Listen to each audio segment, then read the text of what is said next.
75 Identity Questions You Can't Escape, to Fall Asleep to Welcome.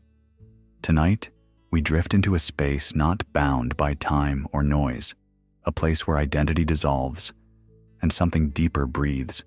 You've carried names, roles, stories, some gifted, some forced, some chosen. But now, let's set them down, one by one. This is not a journey to find answers.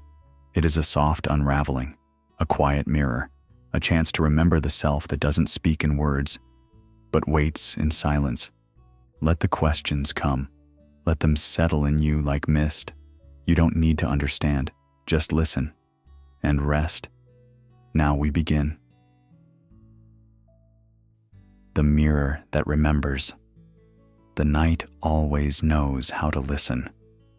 When the world turns quiet, when the body grows still, a different kind of awareness opens, soft and wide, like moonlight slipping through the curtains.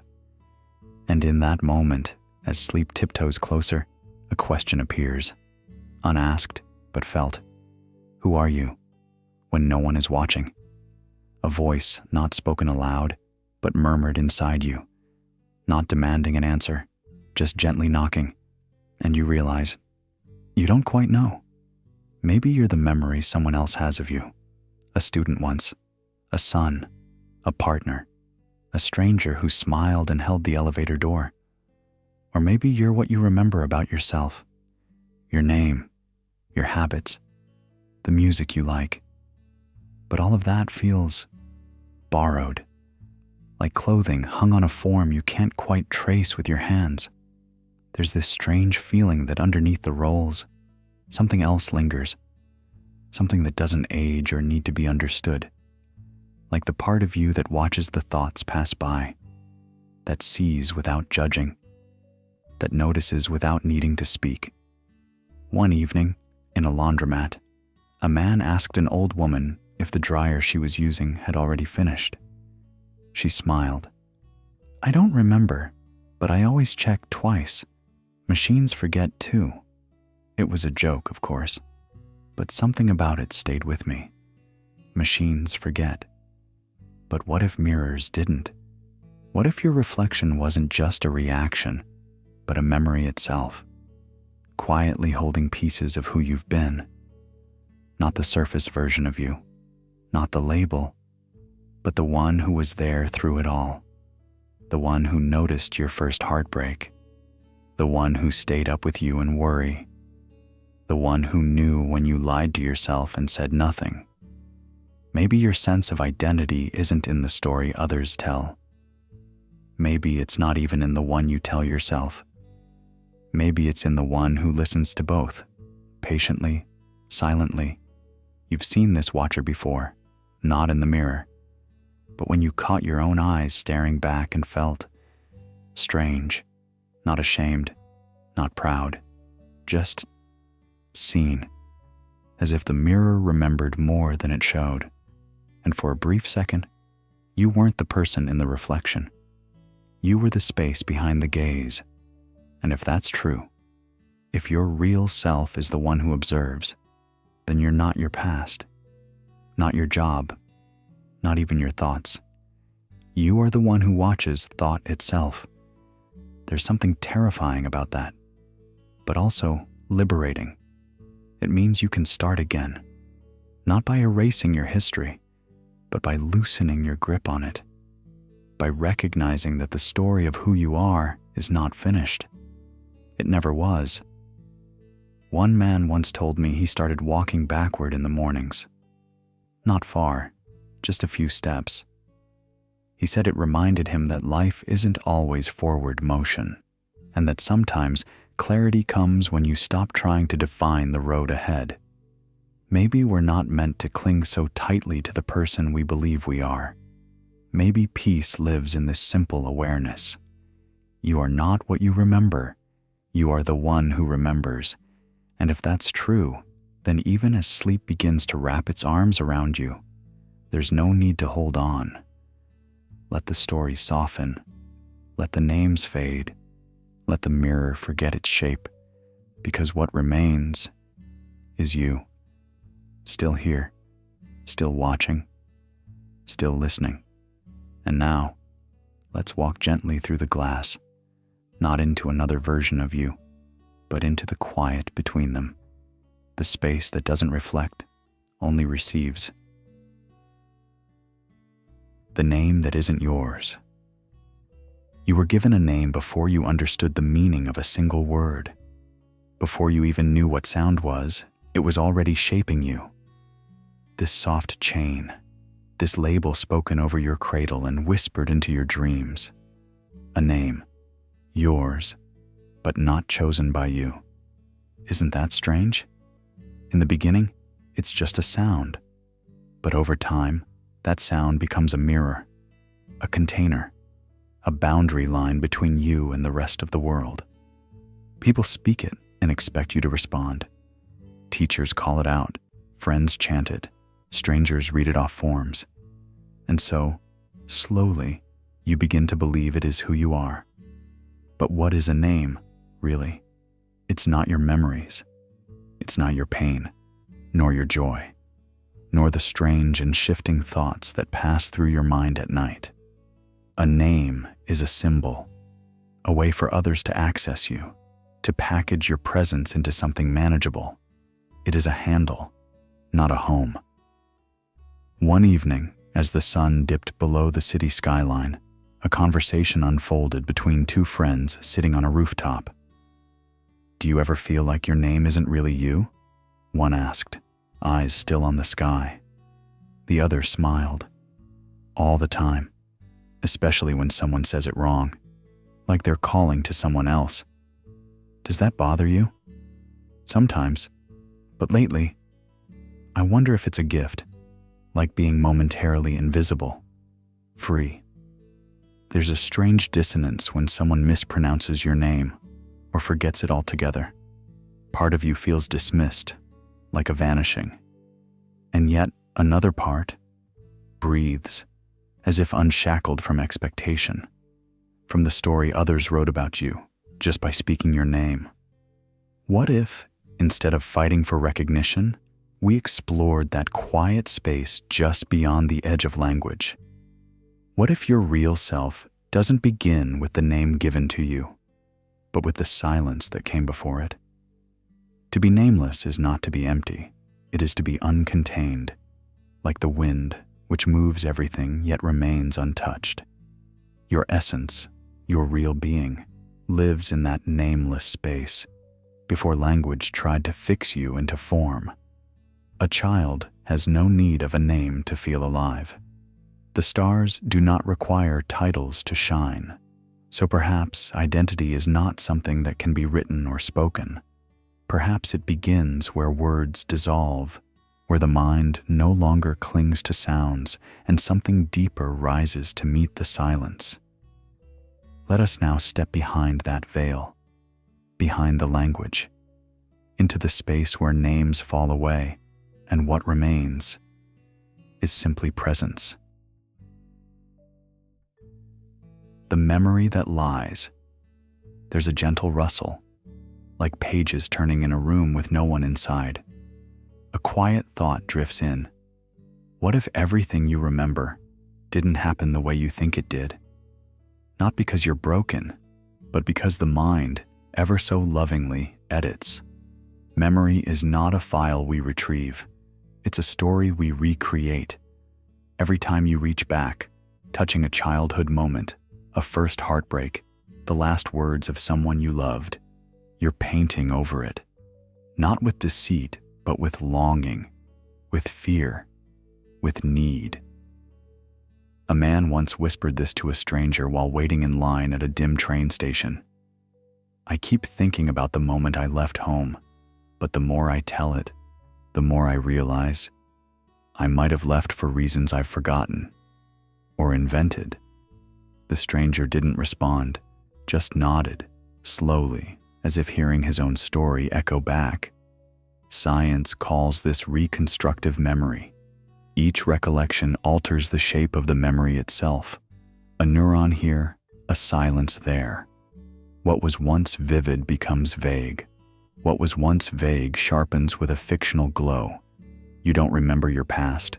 You rebuild it, like someone assembling a dream after waking. And slowly, you become the author of a self-story stitched from edits, versions of you that feel real, but are part nostalgia, part invention. That confident teenager, maybe she was terrified. That cruel ex-lover, maybe he once held you like you were fragile glass. So, if memory is more painter than photograph, who are you really? If the anchor of your identity, your past, is fluid, who is doing the remembering? And who was remembered?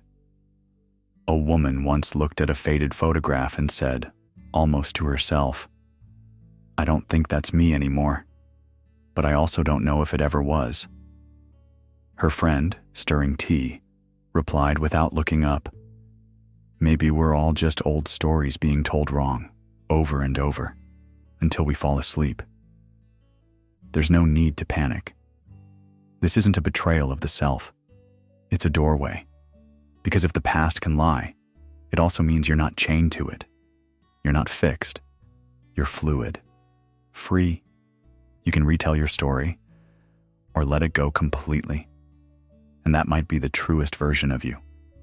Not the one who remembers, but the one who witnesses the remembering. So now, breathe out slowly. Let those old images blur a little. Let the weight of what was loosen its grip. You are not the archive. You are not the myth. Let's step away from the mirror of memory now and enter the stillness of now, where nothing is remembered and nothing is required to be. The observer behind the eyes. There is something watching you read this, right now. Not your eyes, not your thoughts, not even your inner monologue. Deeper still, beneath the words, beneath the breath, is something else entirely. The witness. Quiet, patient, unmoved. It doesn't interfere, nor does it judge. It simply sees. Many ancient traditions have tried to name it. In Vedanta, it is the seer, untouched by the world. In Buddhism, it's the mind that watches the mind.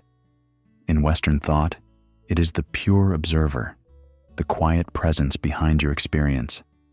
But names don't do it justice, because this presence has no face, no tone, no intention. It is there whether you're angry, joyful, or numb. It doesn't react to what you feel. It simply notices that you're feeling it. Think about the last time you felt overwhelmed. Maybe you were anxious or deeply frustrated. In the middle of that emotion, wasn't there a part of you that knew you were overwhelmed? A part that didn't drown in the feeling, but observed it like clouds passing overhead? That knowing, silent, neutral, invisible, is what philosophers have called the observer.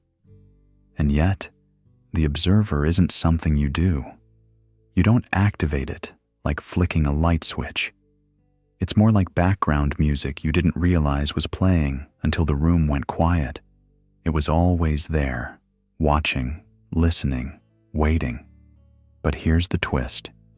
If it has no desires, no history, and no shape, then can it really be you? Or is it something through you, like wind through a window? You might ask, if I'm not my thoughts, not my emotions, and not my body, then what am I? A man once sat by a lake and asked his friend, when I look at my own mind, there's something looking back. But that something doesn't speak. It doesn't even want to speak. It's just there. Do you feel it too? The friend nodded, staring into the ripples on the surface. All the time, he said. But I don't know if that means it's me, or something much older than me, just visiting. Maybe the observer is not a who, but a where, a space, a mirror that reflects all things without holding on to them. Maybe you've spent your life trying to find yourself in your resume, your relationships, your reflection, and maybe you've been looking in the wrong direction. So, who is the one that notices you're searching? Who is the one that says, I'm confused. That voice behind the voice. That listener within the noise. Is it your truest self, or the stage upon which all selves perform and dissolve? As we quiet the surface even further, let us now descend into a subtler mystery, into the moment when the observer turns around and dares to see itself. The paradox of choice. She sat beside him on the park bench, watching the leaves tremble in a breeze that neither of them seemed to feel. "Do you think you chose this life?" she asked, as if it were a simple question about the weather. He smiled quietly, taking a sip of coffee gone lukewarm. "Some days I think I'm steering the wheel. Other days, it feels like the road chose me." That moment, that pause where neither spoke, echoes something psychologists have whispered for decades. Choice isn't always what it seems. From the outside, it looks like freedom. But peel back the curtain, and we find shadows, our parents' beliefs, childhood fears, genetics that favored anxiety or defiance, neighborhoods that echoed certain rhythms. You didn't pick your name. You didn't pick the language you think in. You didn't pick the way your mother looked at you the first time you disappointed her. And yet, all these things shape what you call your choices. Perhaps that job you decided to take? It was always the safe one, the one that quieted the voice of an old insecurity. Or maybe that relationship you left. It wasn't freedom that made you walk away, but a story you inherited about what love is supposed to feel like. Let's soften this truth for a moment. Not to excuse, not to accuse, just to observe. You are not a puppet, but you are not the playwright either. You're the actor, living through a script scribbled in childhood, edited by society, whispered into your ears by mentors, movies, and moments too quiet to notice. And yet, here's the gentle paradox. Even if the lines were written for you, the way you say them, that's yours. Even if the song wasn't chosen by you, the way you move to it, tenderly, rebelliously, playfully, that belongs to you. "I used to think I picked everything," she said, brushing a leaf from her lap. "But then I realized I only ever picked what felt familiar." He nodded. And maybe familiarity isn't freedom. Maybe it's just the comfort of old rooms. This isn't a message to make you doubt your life. It's a quiet suggestion. What if you looked deeper, not to judge your decisions, but to trace their roots? If the garden isn't yours, you can still choose which flowers to water. So when you feel stuck between two paths, and it seems like a decision only you can make, pause, not to delay, but to witness. Ask not just what you're choosing, but who is choosing. The frightened child, the dreamer unhealed, the version of you that wanted to be seen. And then, without pressure, breathe. You don't need to solve it tonight. You don't even need to finish this thought. Because sometimes, the deepest freedom isn't choosing between options. It's realizing that you can stop performing and start noticing. Noticing the wind, the bench beneath you, the line you just read, and the silence that followed. And in that noticing, something shifts. You're no longer bound to the script. You're alive, present, awake between the sentences. Now, let's dim the lights. The stage grows quiet. The actors are beginning to forget their lines, and some are finally remembering their presence. The stranger in the mirror. Sometimes, late at night, you catch a glimpse of yourself in the mirror, and something feels off. Not frightening, not dramatic, just unfamiliar. As though the person staring back at you has borrowed your eyes but forgotten how you smile. You lean in closer, noticing the creases that didn't used to be there. A new gray strand curls out of place. Even your posture feels like it belongs to someone older, someone wiser, or maybe someone wearier. The realization settles slowly, like fog rolling in. This face, this body, this shell has been changing all along, and yet you've always called it me. Do you ever feel like you're watching yourself live instead of actually living? Sometimes, like I'm just the audience to my own aging. The body does not ask for permission to shift. It simply unfolds its story across your skin. You do not decide to grow a wrinkle or lose the glow of youth. These are the signatures of time, etched in passing glances, gravity, sunlight, and laughter. But if every cell of your body renews, if every part of you gradually transforms, who is the one noticing all of it? This quiet observer behind the mirror, have they changed too? Or do they merely witness the erosion of what they never fully owned? Perhaps that uneasy feeling of disconnection, that soft discomfort when seeing your reflection, is not confusion, but clarity. Perhaps it's your deeper self whispering that the face you wear is only a temporary mask. Beautiful, fragile, borrowed. Some say we are our thoughts, but thoughts change like the weather. Others say we are our memories, but even memory is a trickster. It erases, rewrites, and forgets. So what if identity isn't something built from the outside in?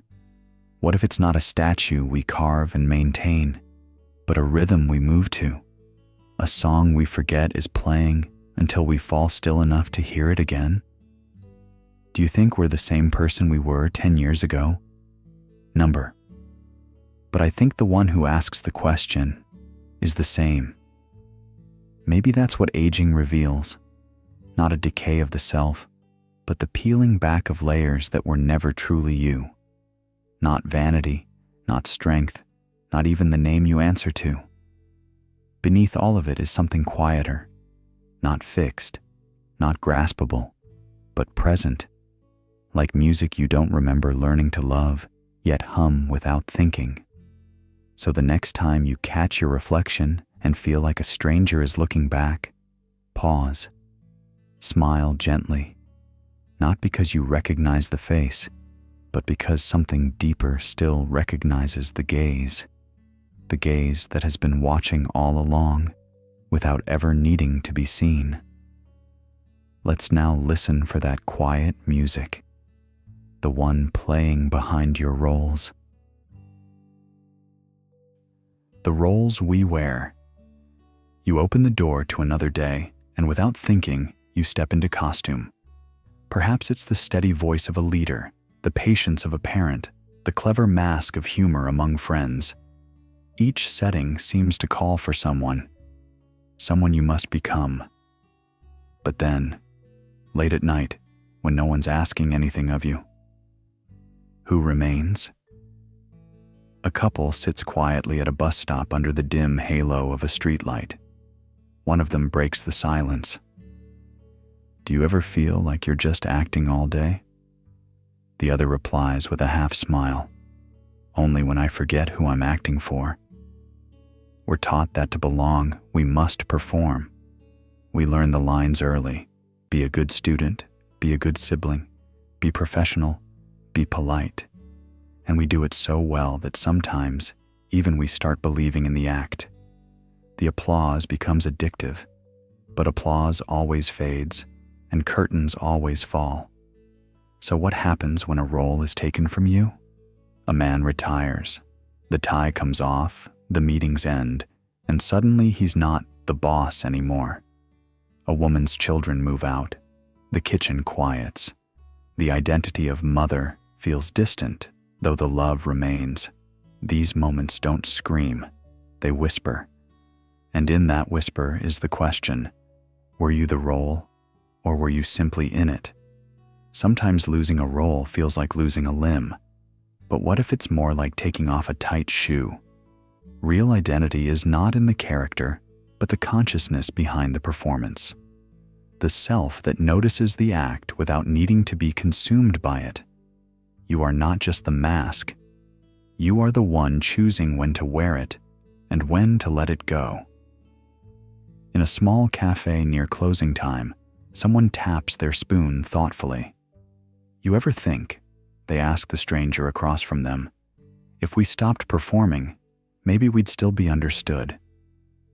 The stranger doesn't answer, just nods slowly, as if hearing a truth they hadn't realized they'd forgotten. So what if the truest version of you isn't hidden behind a role, but revealed in the moments when none are required? You don't need to play the wise one to be wise.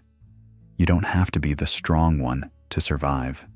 You are allowed to be unpracticed, allowed to be quiet, allowed to not know your next line. And in that raw silence, something honest stirs. If you feel like you've lost a piece of yourself, maybe you've only dropped a prop. Maybe there's freedom in not knowing which role to play next. Let's now drift even deeper into the space between masks. A pause that doesn't need filling. A moment where the only thing left is you. The voice in your head. There's a whisper inside you, constant, familiar, and often unnoticed, until it grows sharp.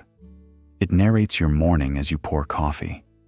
It comments on your reflection in the mirror. It questions your every word in conversations and replays them in loops while you try to sleep. This inner voice feels like it is you. But is it?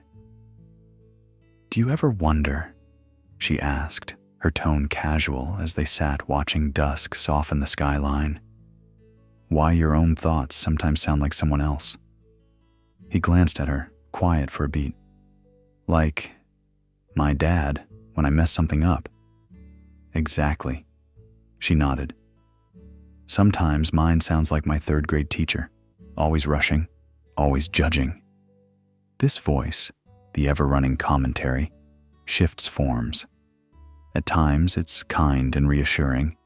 At others, it sounds like an internal judge with a gavel made of memory. It tells you what you should have done. It warns you what might go wrong. It echoes the fears others gave you and wraps them in your own tone. But if you can hear it, if you can observe the voice, then maybe you aren't it. Pause here. Really pause. That stream of thought that just said, this is silly or this is interesting. Where did it come from? Did you say it? Or did it just appear? When we start to observe the voice rather than obey it, something extraordinary happens. We begin to create distance. In that distance, there's clarity, not silence yet, but space, a cushion between the impulse and the identification, between the voice and the one listening. Maybe identity isn't the voice at all.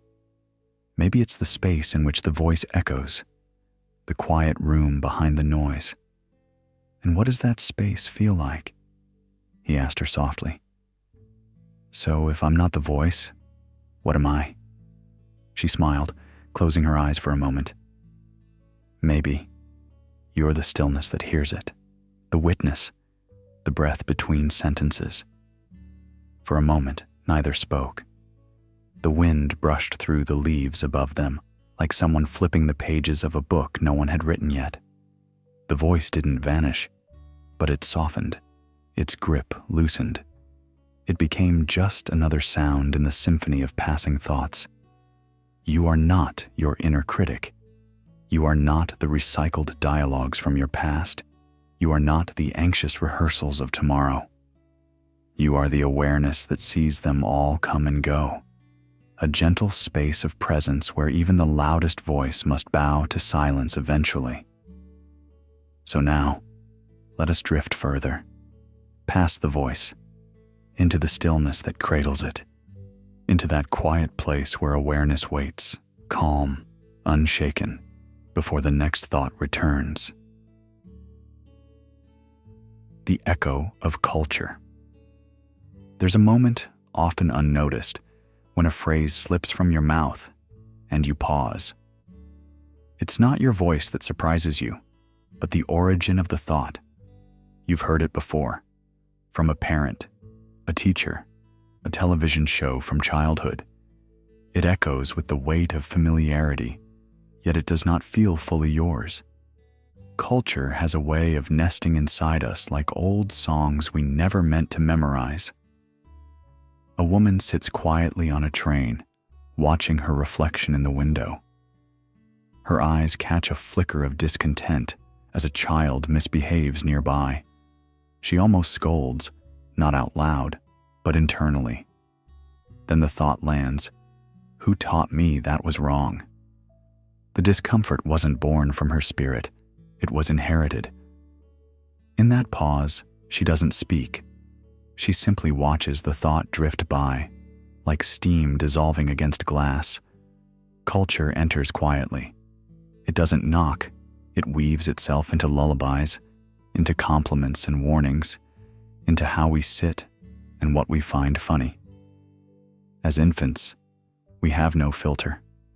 Our minds are open fields, and the world walks through us, planting flags. But what happens when we grow older and realize some of those flags were never ours?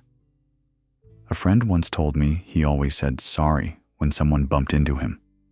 He laughed softly and said, "I think I inherited my apologies." My mother apologized to walls, and there it is, that quiet, inherited dance, the culture of deference, of shrinking, of smoothing over, not out of choice, but out of programming. And so we ask, can a person unlearn a culture? Can the paint be peeled without cracking the canvas beneath? The answer isn't simple. Culture is not a coat you can hang up when tired. It's the stitching of your gestures, the gravity in your voice, the reflex before thought. But even hardened clay, when warmed again, can shift. Slightly, gently, willingly. It's in the small moments, the ones you almost don't notice, where change begins. When you decide to keep walking instead of bowing. When you speak in your own rhythm, not the one taught to please. Not all parts of your inheritance are burdens, but some are armor you no longer need. A man once asked, "Why do I always eat in silence, even with friends?" He looked at me like someone who had just discovered the sound of his own footsteps. I didn't answer him. I didn't need to. That question was already reshaping him. This is not a rebellion. It's a return to something quieter, something not taught but remembered. And now, as the echoes begin to quiet, we prepare for something new. A softer kiln, one that doesn't force shape but invites it, one that warms identity not into what it should be, but into what it always was, waiting beneath the layers. Let the fire rise gently now, not to burn, but to soften. You're not lost. You're just being reshaped. The Sleepwalker Within. You tie your shoes, sip your coffee, check your phone. All before your soul has even caught up with your body. How many mornings have you lived through without living through them? We perform so much of life like a ritual rehearsed one too many times, movements learned, repeated, perfected, then forgotten in the fog of automation.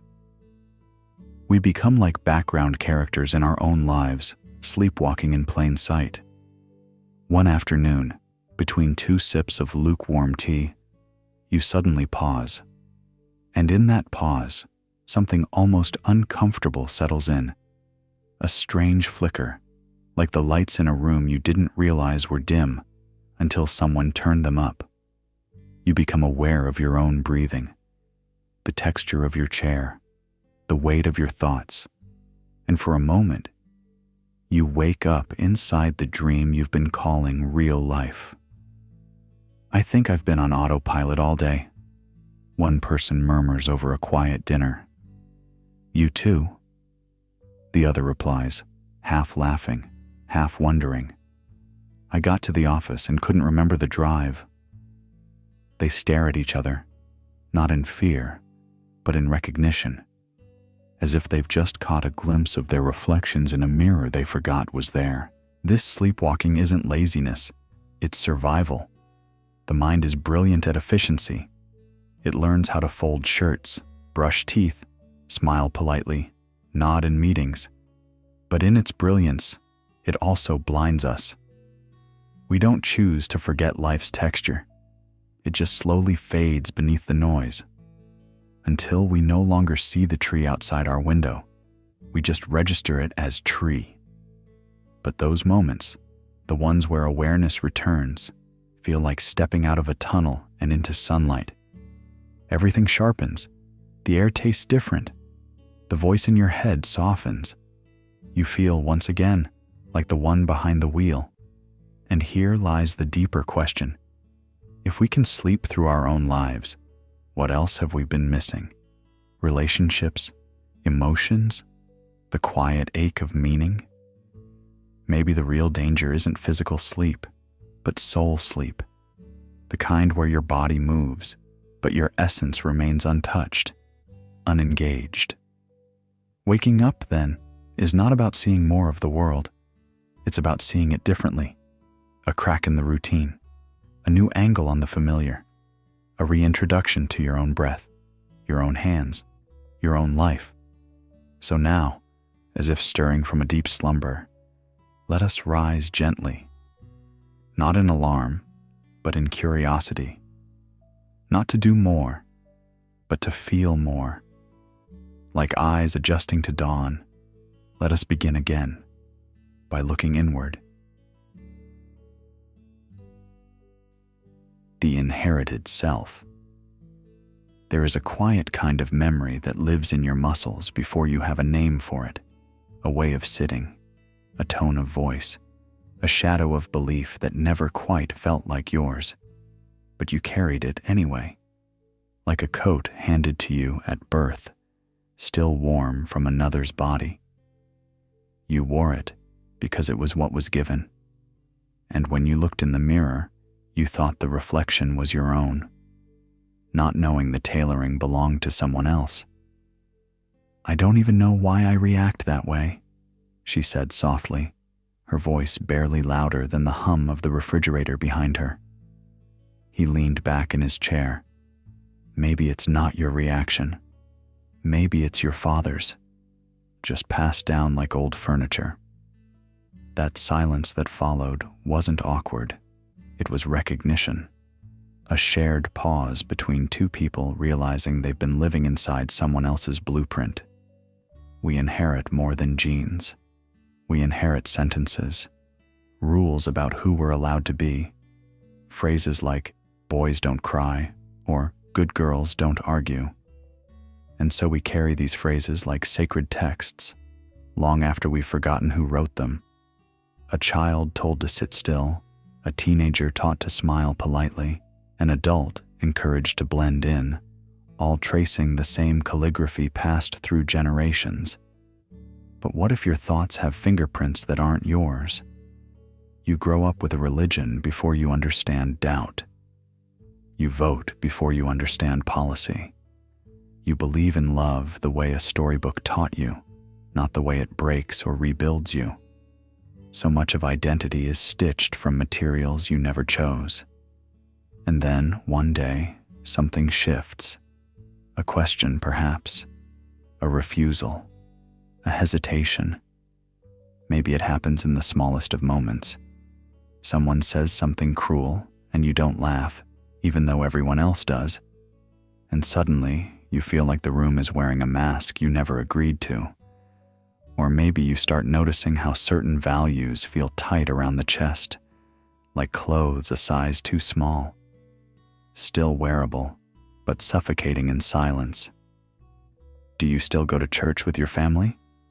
Sometimes, he replies, mostly to keep the peace, but I don't believe the same things anymore. Does that make you feel guilty? He exhales slowly. Not guilty, just in between. That's the space this segment invites us into, the in-between, the place where your inherited self still lingers like the scent of a home-cooked meal, but your deeper hunger longs for something you've never tasted. It is not rebellion. It is not betrayal. It is becoming. To untangle the threads is not to destroy the quilt. It is to understand the stitching, and maybe, if you're careful, to unpick a few seams and sew in a patch of your own color, your own shape. You might keep the parts that feel true and gently release the rest with gratitude, because even the false layers protected you once. They gave you a language, even if it was borrowed. There's no need to rush. You are not a broken story. You are an evolving one. Even the pages written by others have led you here. And here, where silence returns like a friend, you may start to notice a soft hum beneath the noise. It doesn't ask you to be someone. It simply waits for you to listen. So let us now move quietly toward the edge of that inheritance, into the threshold where something new waits, patient and unshaped, the self that is not chosen yet, but might be. And if you drift into sleep before you meet it, know that it will still be there, waiting in the space between your breath and your becoming. The fiction of consistency. You wake up and tell yourself you are the same person as yesterday. But are you really? Beneath that comforting repetition, same bed, same toothbrush, same coffee mug, there's a strange truth humming quietly beneath your morning routine. You're not who you were. That old friend you no longer speak to, you once loved them like family. That hobby you swore defined you, gone, replaced by new obsessions. Even your favorite song from last year might now feel unfamiliar. And yet, we cling to this narrative of sameness, as if being consistent makes us more real, more valid, more secure. People don't really change, we say, usually about someone else, usually with a hint of bitterness. But the truth is, we all do. Every hour, every experience, every disappointment and joy reshapes us. The self is more of a river than a stone, a flow of thoughts, memories, and perceptions trying to play the part of something permanent. So what does that make us? One voice asks in the dark. Maybe just the story we tell. The other whispers. Then who's telling it? A pause. Maybe that's the only part that never speaks. If identity were a house, then each passing year swaps out the bricks, replacing old beliefs with new ones, repainting values, breaking down ideas that no longer fit. And yet we still stand at the front door and call it me. Maybe it's comforting, maybe it's survival, or maybe it's just habit. But psychology quietly reminds us that our preferences, behaviors, even core values are not static.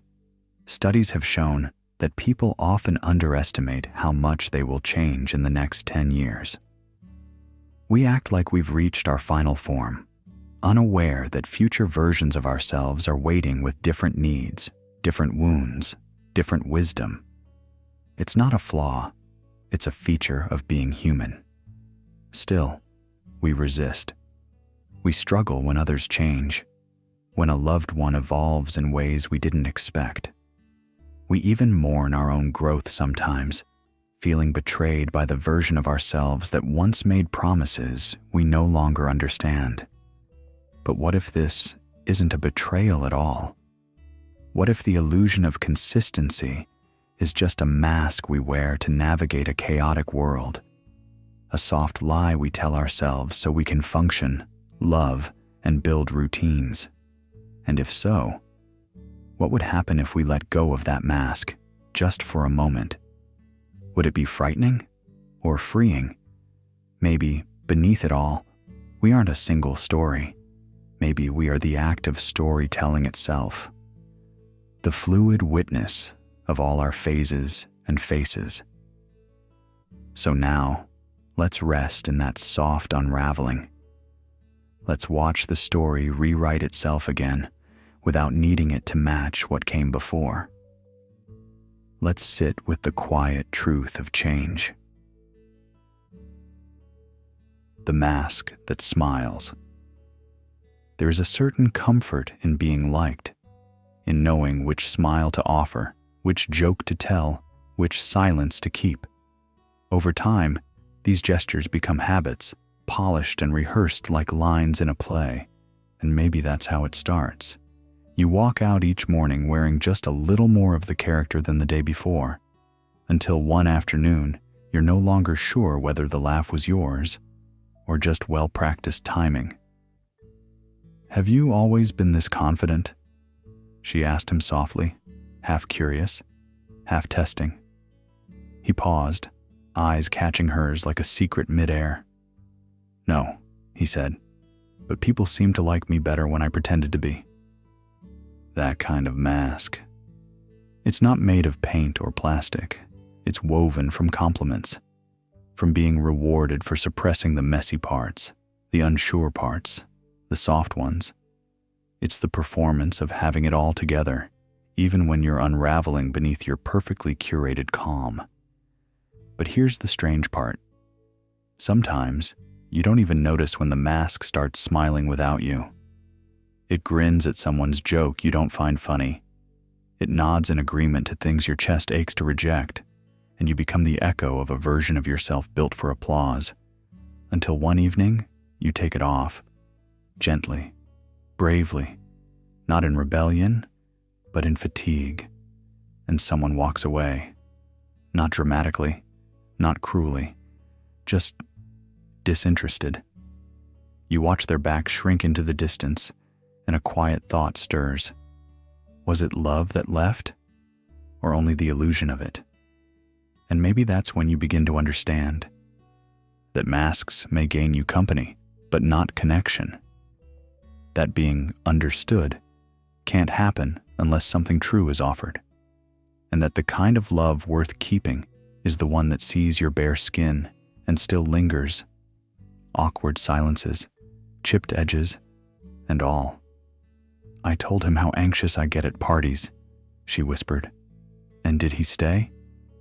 "No," she smiled faintly, "but I didn't stay small either." So perhaps authenticity is not the quest to be liked by everyone. It's the quiet decision to be known by a few, to speak when your voice trembles, to stay kind without staying hidden. And when you do wear a mask, for work, for protection, for survival, to never forget that beneath it, a living soul waits for fresh air. Let us now step gently into that space, the one where the mask softens, where breath finds the skin, and truth, though quiet, begins to breathe again. The body you borrow. They say, take care of your body. It's the only place you have to live. And yet, what happens when that place changes? When its walls begin to sag, its windows blur, its doors creak open more slowly than before? You look in the mirror and wonder if the reflection is truly you, or just a vessel marked by time, borrowed for this strange journey. A boy once asked his grandfather, "Why do your hands shake when you pour tea?" The old man smiled gently and replied, "Because these hands have held lifetimes. Your father when he was born, your grandmother when she cried, the earth when I was young and digging through it. The shaking is not weakness, it's memory. The body remembers things the mind forgets, scars that fade into skin, but not into history. Muscles that once leapt and climbed and sprinted, now slower, quieter, but no less meaningful. There is a strange wisdom in the wear and tear of flesh. But even so, if everything you think of as you, your face, your voice, your stride, can change or even vanish, then what remains? Think of this body not as a fortress, but as a tent, Light enters through its folds. Wind rushes past. It is shelter, yes, but also passage. You inhabit it like a traveler might inhabit a cabin on a long voyage, familiar, necessary, yet never fully yours. And yet, how tightly we cling. We identify with the shape of our nose, the smoothness of our skin, the way others gaze or turn away. We fear illness because it threatens this shell. We fear age because it warps the shell. But is the shell you, or simply what you've learned to inhabit? A quiet voice in a dimly lit kitchen. Do you ever feel like your body doesn't match who you are? Another voice, thoughtful, replies, sometimes, especially when I'm anxious or tired. It's like my skin feels too tight, like I'm wearing someone else's suit.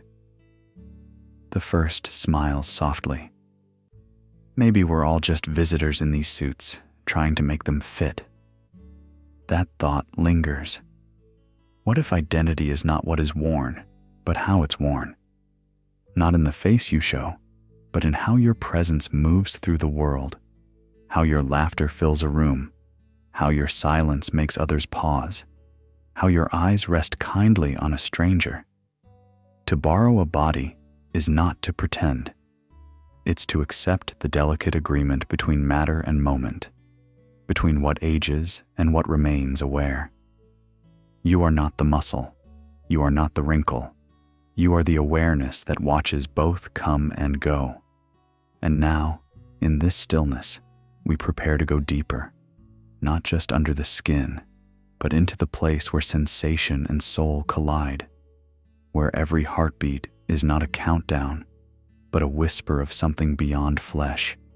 Let us descend gently into the quiet rhythm beneath the ribs. The dreamer and the dream.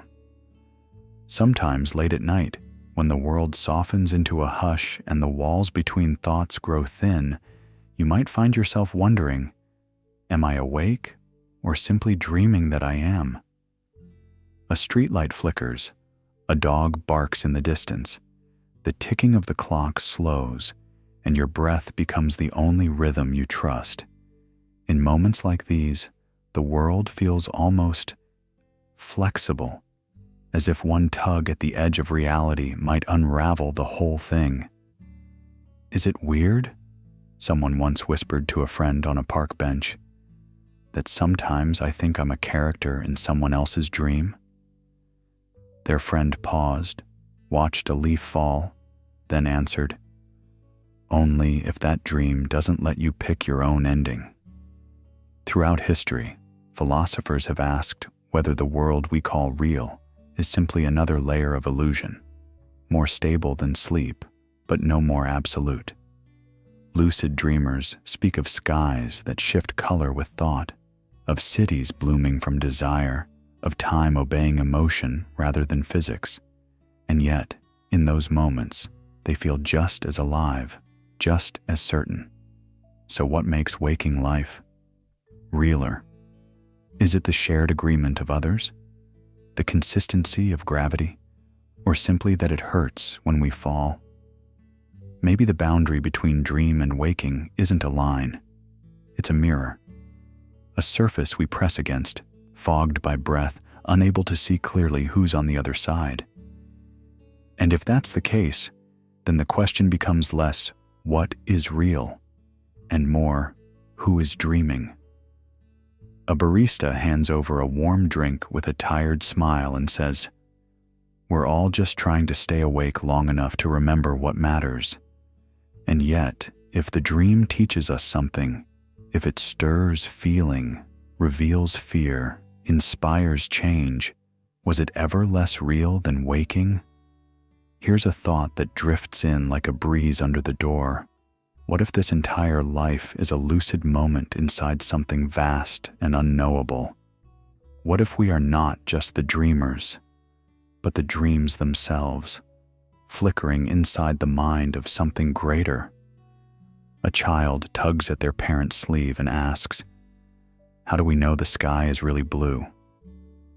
The parent looks up, shrugs gently and says, "Maybe it just remembers the ocean." There's tenderness in that uncertainty, a strange kind of freedom. Because if this is a dream, then we are not as trapped as we think. Not in roles, not in pain, not in the stories we've inherited. We are fluid, becoming, always more than the surface suggests. So when the night deepens and thoughts begin to float, know this: it's okay to drift, okay to not be sure, okay to rest inside the question without needing an answer. For perhaps the most honest thing we can say about reality is that it feels. And now, let's lie still for a while, right there in the hush between two breaths, where the mind meets the mystery. We'll rest in the space between dreams and listen, not for meaning, but for the silence that cradles them all. The voice of expectation. In the hushed corridors of our minds, where thought meets instinct and choice pretends to be free, there exists a voice that rarely shouts, yet always lingers. The voice of expectation. It doesn't always come with a name or a face, but you know its weight. Like a fog rolling in at sunrise, it's just there, settling into the choices we make, the paths we take, the dreams we pursue not for ourselves, but to please the unseen crowd applauding in our imagination. Do you think Mom would be proud if I took this job? I'm not sure. Would you be proud? Two voices, soft, uncertain, two real people at a crossroads. One asks, the other deflects, but both are haunted by echoes not their own. From the earliest years, you inherit more than just your name. You inherit templates, cultural blueprints that define what it means to succeed, how to love, when to speak, and when to shrink. Maybe it's your father's unspoken wish that you become something he never could, or your culture's image of a perfect woman, composed, quiet, accomplished, but never too loud.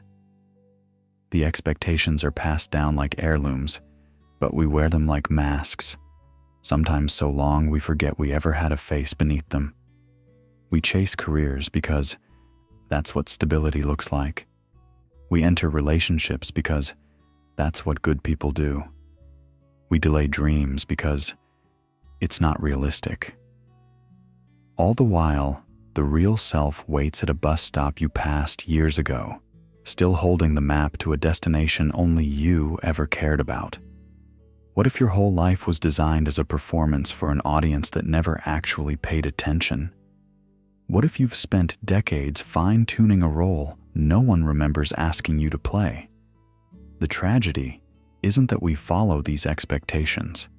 It's that we rarely question who wrote them. A young woman once said to her friend over coffee, "I don't know if I want kids or if I just think I'm supposed to." That sentence, so simple, so brave, cracked the illusion. Because buried beneath should is always a who. Who says you should? And more importantly, what happens if you don't? Maybe the voice you've ignored, timid, patient, persistent, is not weak. Maybe it's yours. The quiet compass that doesn't speak in fear or ambition, but in alignment. The one that doesn't rush, doesn't scream, and doesn't chase applause. It simply points, not to what will impress, but to what will fulfill. Let us now step aside from the noise, the flashing billboards of others' dreams, the parental echoes, the social scripts. Breathe, not for them, for you. And listen again, not for instruction, but for direction. The voice might be small, but it's real, and it's been waiting. The digital self. There's a particular kind of silence that follows after the screen dims, not the silence of night or of sleep, but of something deeper, the moment when your reflection vanishes from the glass and you're left with only the weight of your presence. No hashtags, no likes, just you, All day we scatter pieces of ourselves like breadcrumbs across the web.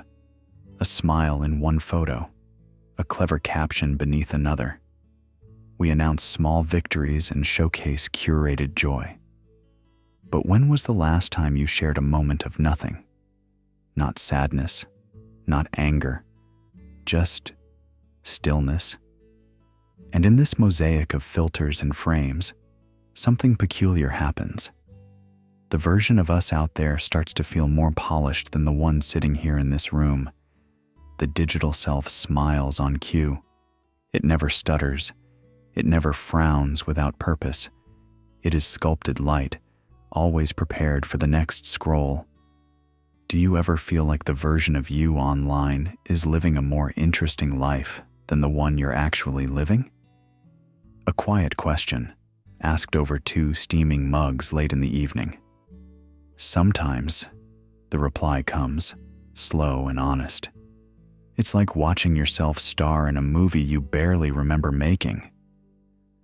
There is nothing inherently false about these snapshots, but like a painting admired from a distance, the brushstrokes, the mess, the texture, the mistakes fade away.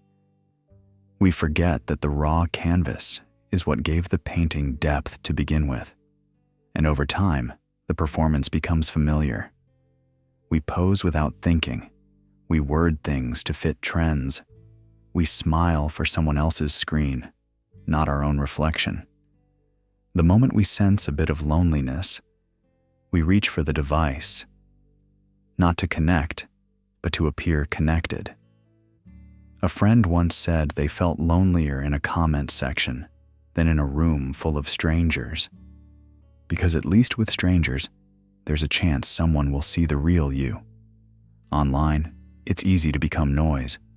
Beautiful, smiling, curated noise.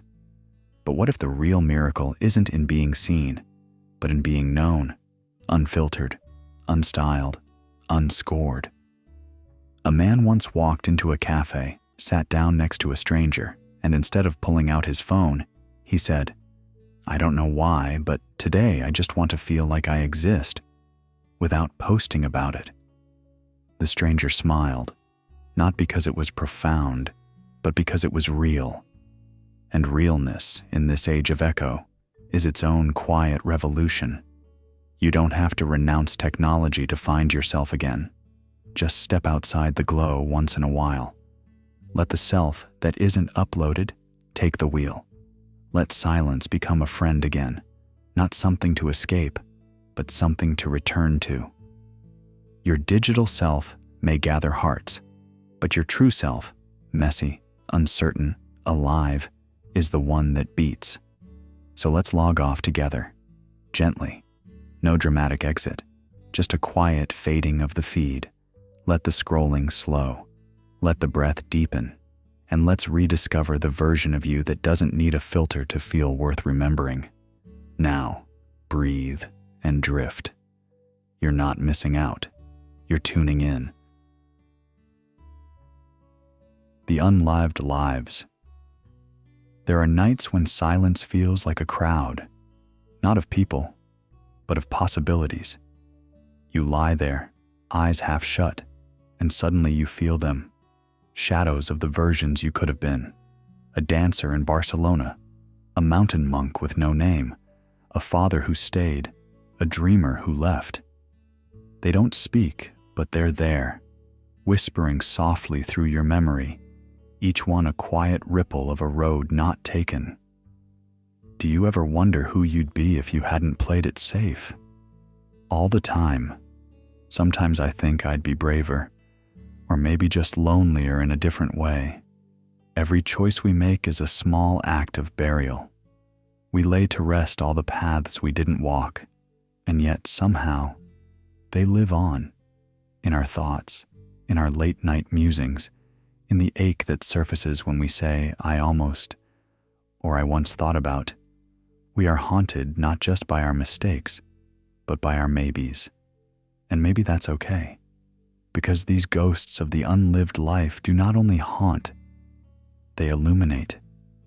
They remind us of how much we felt, how much we wanted, even when we didn't act on it. The version of you who pursued music, the one who never married, the one who followed the stars or disappeared into the forest. They exist not to judge, but to remind you that you are capable of imagining more. And isn't that something sacred? Sometimes, when we feel stuck in who we've become, it's not because we regret our choices, it's because we've forgotten we had choices. The unlived lives are mirrors, showing you that you were never just one thing. You're a mosaic of all your desires, your instincts, your fears. You're the road taken and all the ones gently glowing behind you. Do you think it's too late to become one of them?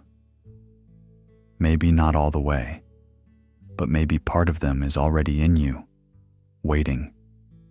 So tonight, walk alongside those silent selves. Listen, without shame. Thank them for showing you who you might have been and who you still could be.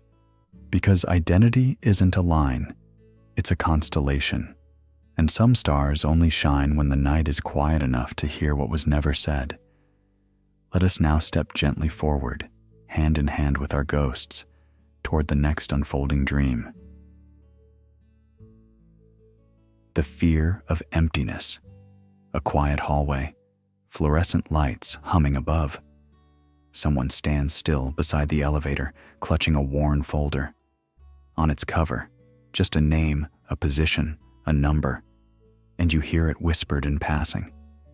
She used to be someone important. Is that what we fear most?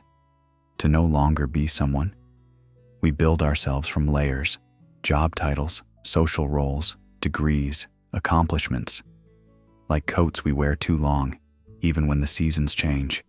A manager, a parent, a survivor, a success story.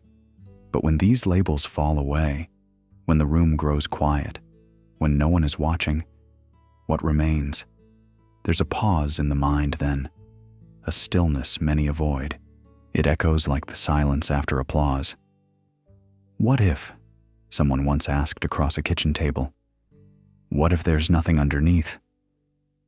The reply came slowly, after a sip of tea. Then maybe that nothing is just a place we haven't learned to sit in yet. In Buddhist thought, this so-called emptiness isn't despair. It's space, spaciousness, not the absence of meaning, but the absence of clutter, the clearing of a stage before the next act, the breath before a word. Psychologically, we resist it. Our brains are pattern hungry. We cling to identity because it helps us feel safe, predictable, real. But have you ever had a moment, perhaps right before sleep, where your name felt strange in your mouth, your face foreign in the mirror, where you existed, but weren't quite sure how? That's the doorway, not to collapse, but to clarity. One man on a park bench told his companion, "I retired last year, and I didn't know who I was anymore. Then one morning, I watched a leaf fall and felt peace. Like maybe, for the first time, I didn't have to prove anything." In that moment, the emptiness wasn't frightening. It was honest, unadorned. Could we treat this emptiness not as a void, but as a beginning? Could we learn to meet it the way we meet the sea? Not to conquer, but to float? What if letting go of who you were is how you begin to glimpse who you are, not as a title, but as presence? There's no rush to answer, no pressure to become, just this moment, spacious, undemanding. Let the noise settle, let the roles unhook, and in this loosened silence, rest. We will now sit quietly with this openness and ask nothing of it, because sometimes the deepest truths do not arrive in words, but in the space left when words step aside. The question, without an answer. There are questions that do not seek an answer.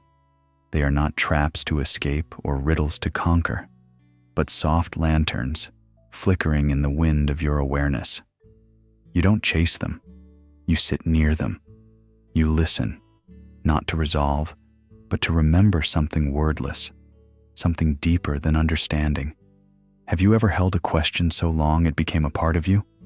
Not the kind you toss into a search bar, but the kind that lingers in silence. Who am I, really? Not just the roles, the body, the memories, but the nameless pulse beneath it all. This is where we begin to see that identity is not a box we climb into, but a flame we stand beside. It doesn't give you answers, it gives you presence. A man once asked, "What should I be doing with my life?" And his friend, gazing up at the moon, replied, "Maybe the asking is the doing." That stillness between question and reply, that's where identity hums, where paradox becomes poetry. In Zen, they tell stories not to teach, but to unteach. Like the monk who asked, "What is the Buddha?" And the master answered, 3 pounds of flax. It's not a joke. It's an invitation to step out of thinking into being, into something ungraspable but real, a moment that cannot be owned, only lived. Sometimes, in our rush to define ourselves, we lose the very essence of who we are. Words slice where silence heals. Explanations shrink what should remain vast. So what if we stopped trying to solve the mystery of ourselves and simply honored it?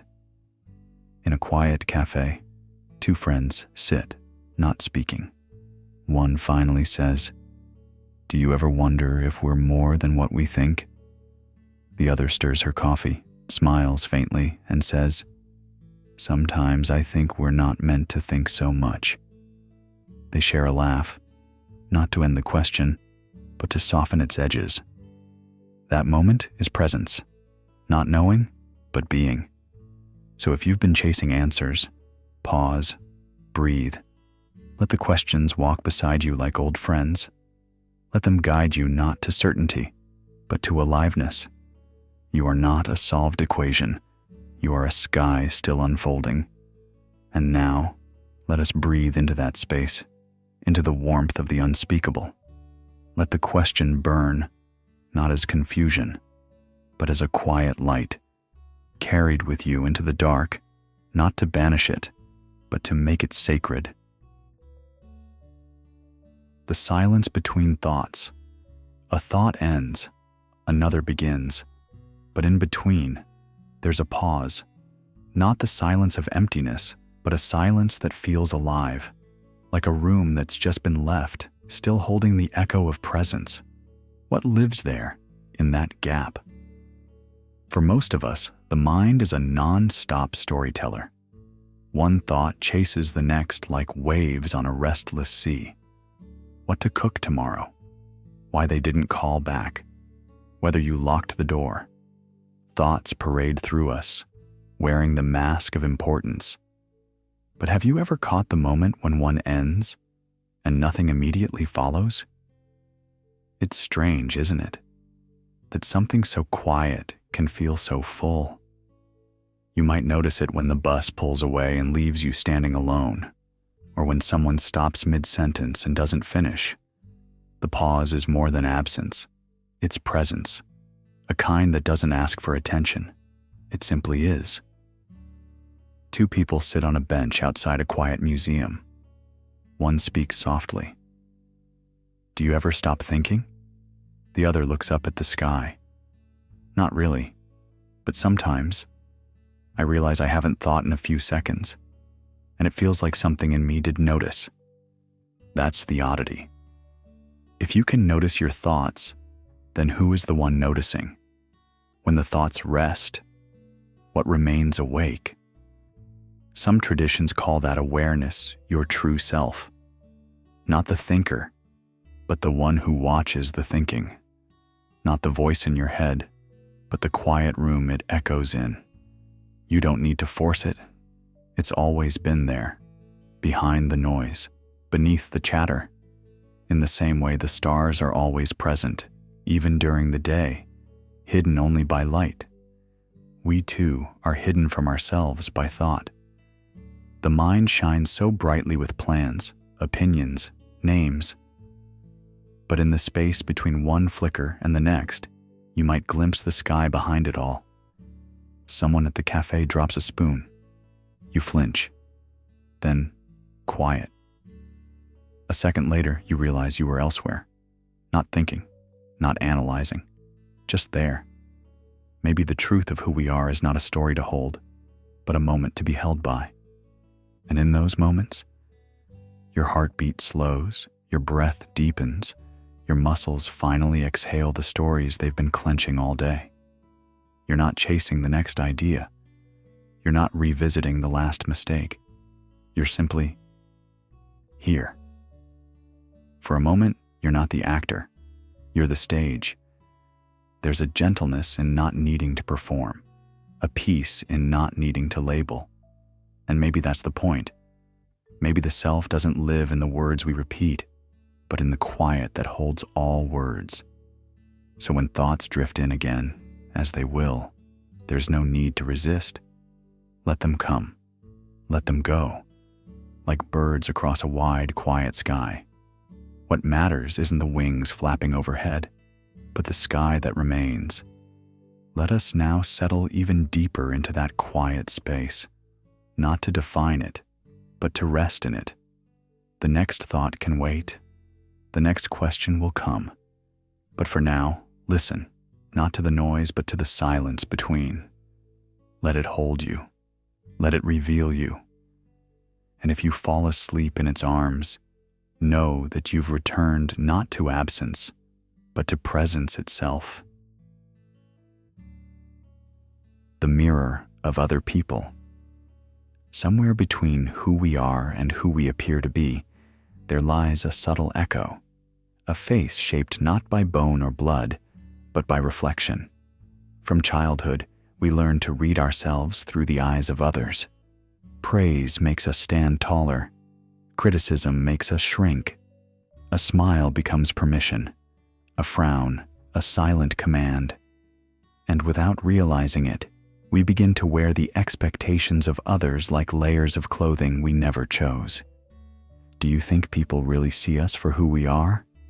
I think they see who they need us to be. This dance begins early. A parent's approval, a teacher's disapproval, a stranger's glance on the subway. One after another, these moments stack like panes of glass, each one bending the light just slightly. Eventually, we forget what our true shape ever was. Some become what their family hoped for. Others rebel, but even rebellion is a reaction. Either way, identity becomes a mirror, responding to someone else's light. We laugh at the right times, nod when expected, even dream dreams that feel borrowed. But in all of this, where are you? Can you be whole in the quiet when no one is watching? Or do you need the reflection to confirm your outline, like a shadow proving you exist? It's a haunting paradox, because while we long to be known, we also fear being truly seen. So we offer curated versions, safe, likable, acceptable. And over time, the performance becomes the person. You ever feel like you're just playing a part? All the time. And sometimes I forget I'm the one who wrote the script. If every glance from others reshapes you, then solitude becomes not loneliness, but liberation. In silence, you begin to hear the difference between your voice and the voices you've been echoing. It's in that stillness where the real self, fragile, soft-spoken, and waiting, can begin to re-emerge. So now, in the hush of the evening, let us step gently away from the eyes of others, not in anger, not in fear, but in quiet remembrance of the self that lives beneath the mirrors, the one that does not need applause or permission or even definition, only presence. Let's walk inward now, softly, into the space where you are no longer seen, but felt. The illusion of arrival. They keep asking, "So, are you there yet?" as if there is a there, as if one day you will wake up, stretch your arms, and finally, arrive at the fully formed version of you, the final cut, the director's edition. But what if that version doesn't exist? A train slows to a halt in the middle of nowhere. Two passengers glance at each other. One chuckles. Wrong stop again? The other shrugs. Maybe every stop is the right one, if you're not looking for the end. The idea that we must one day become something final, that there is a version of you somewhere waiting to be unlocked, is comforting, clean. But the truth, soft and elusive, is far messier. You are not a novel with a last chapter. You are the act of writing itself. There is no summit to stand on with arms raised, no final verdict that declares, now you are real. Every time you think you've arrived, something shifts. A new longing, a deeper question, a shadow that wasn't visible before. Growth is a hallway of doors, none of which lock behind you. Sometimes people ask, when did you figure yourself out? And often the most honest answer is, I haven't, but I've started listening better. A man stands outside a bookstore at midnight. The lights are off. A small sticky note on the door reads, not open yet, but feel free to wait or wander. And isn't that what identity is? A wandering, not a revelation, but a rhythm, not a noun, but a verb. We carry this myth of arrival like a well-folded map, but life spills ink on it every time we take a step. The lines blur, the destinations fade, and somehow that's when we begin to see clearly. You do not find yourself. You follow yourself. Somewhere between who you were last year and who you might be tomorrow, there is a version of you quietly blooming, not in achievement, but in attention, in choosing again, in falling, rising, and saying, I'm still here. A woman in an elevator says softly to her reflection, you're not lost, you're just mid-sentence. There's no grand unveiling, no ribbon-cutting moment, no final version of you waiting with a checklist and a round of applause. You are the draft and the rewrite, the hesitation and the leap. So rest, not because you are done, but because you don't have to be. Let go of the pressure to arrive. Arrival was never the point. Unfolding was. Now, let us walk forward without needing to know where it ends. Let each breath be enough. Let the next step be the destination. And in the quiet that follows, may you finally feel, not complete, but free. Softly now, let's step beyond the map and trust the terrain ahead. The weight of the past. There are nights when the silence feels heavier than sound. Not because there's nothing, but because the echoes of the past are speaking too loudly. In the hush of midnight, you might feel it pressing on your chest, not the weight of blankets, but memories. Old voices, unfinished pain. Pain shapes us, but how? A woman once said, my scars are the only proof I made it through the fire. Her voice trembled, but her gaze was steady. There was no bitterness, only a quiet dignity. And her friend replied softly, but sometimes, I wonder if I'm just smoke that hasn't cleared. That's the thing, isn't it? Some wear the past like armor, thick and unyielding, forged to survive. Others carry it like chains, rusted and rattling, each link tied to a moment that refused to let go. But pause, just for a breath. Are you the event, or the echo, the bruise, or the healing? Maybe identity isn't found in the wound, but in the way you learn to move despite it. Trauma leaves fingerprints, invisible ones maybe, but they press into choices, shape relationships, and whisper through decisions. A person who flinched once at love might become the one who runs from warmth now. Another who was abandoned might clutch too tightly to anything resembling safety. Yet within those behaviors is something sacred, a survival instinct, a testament to endurance.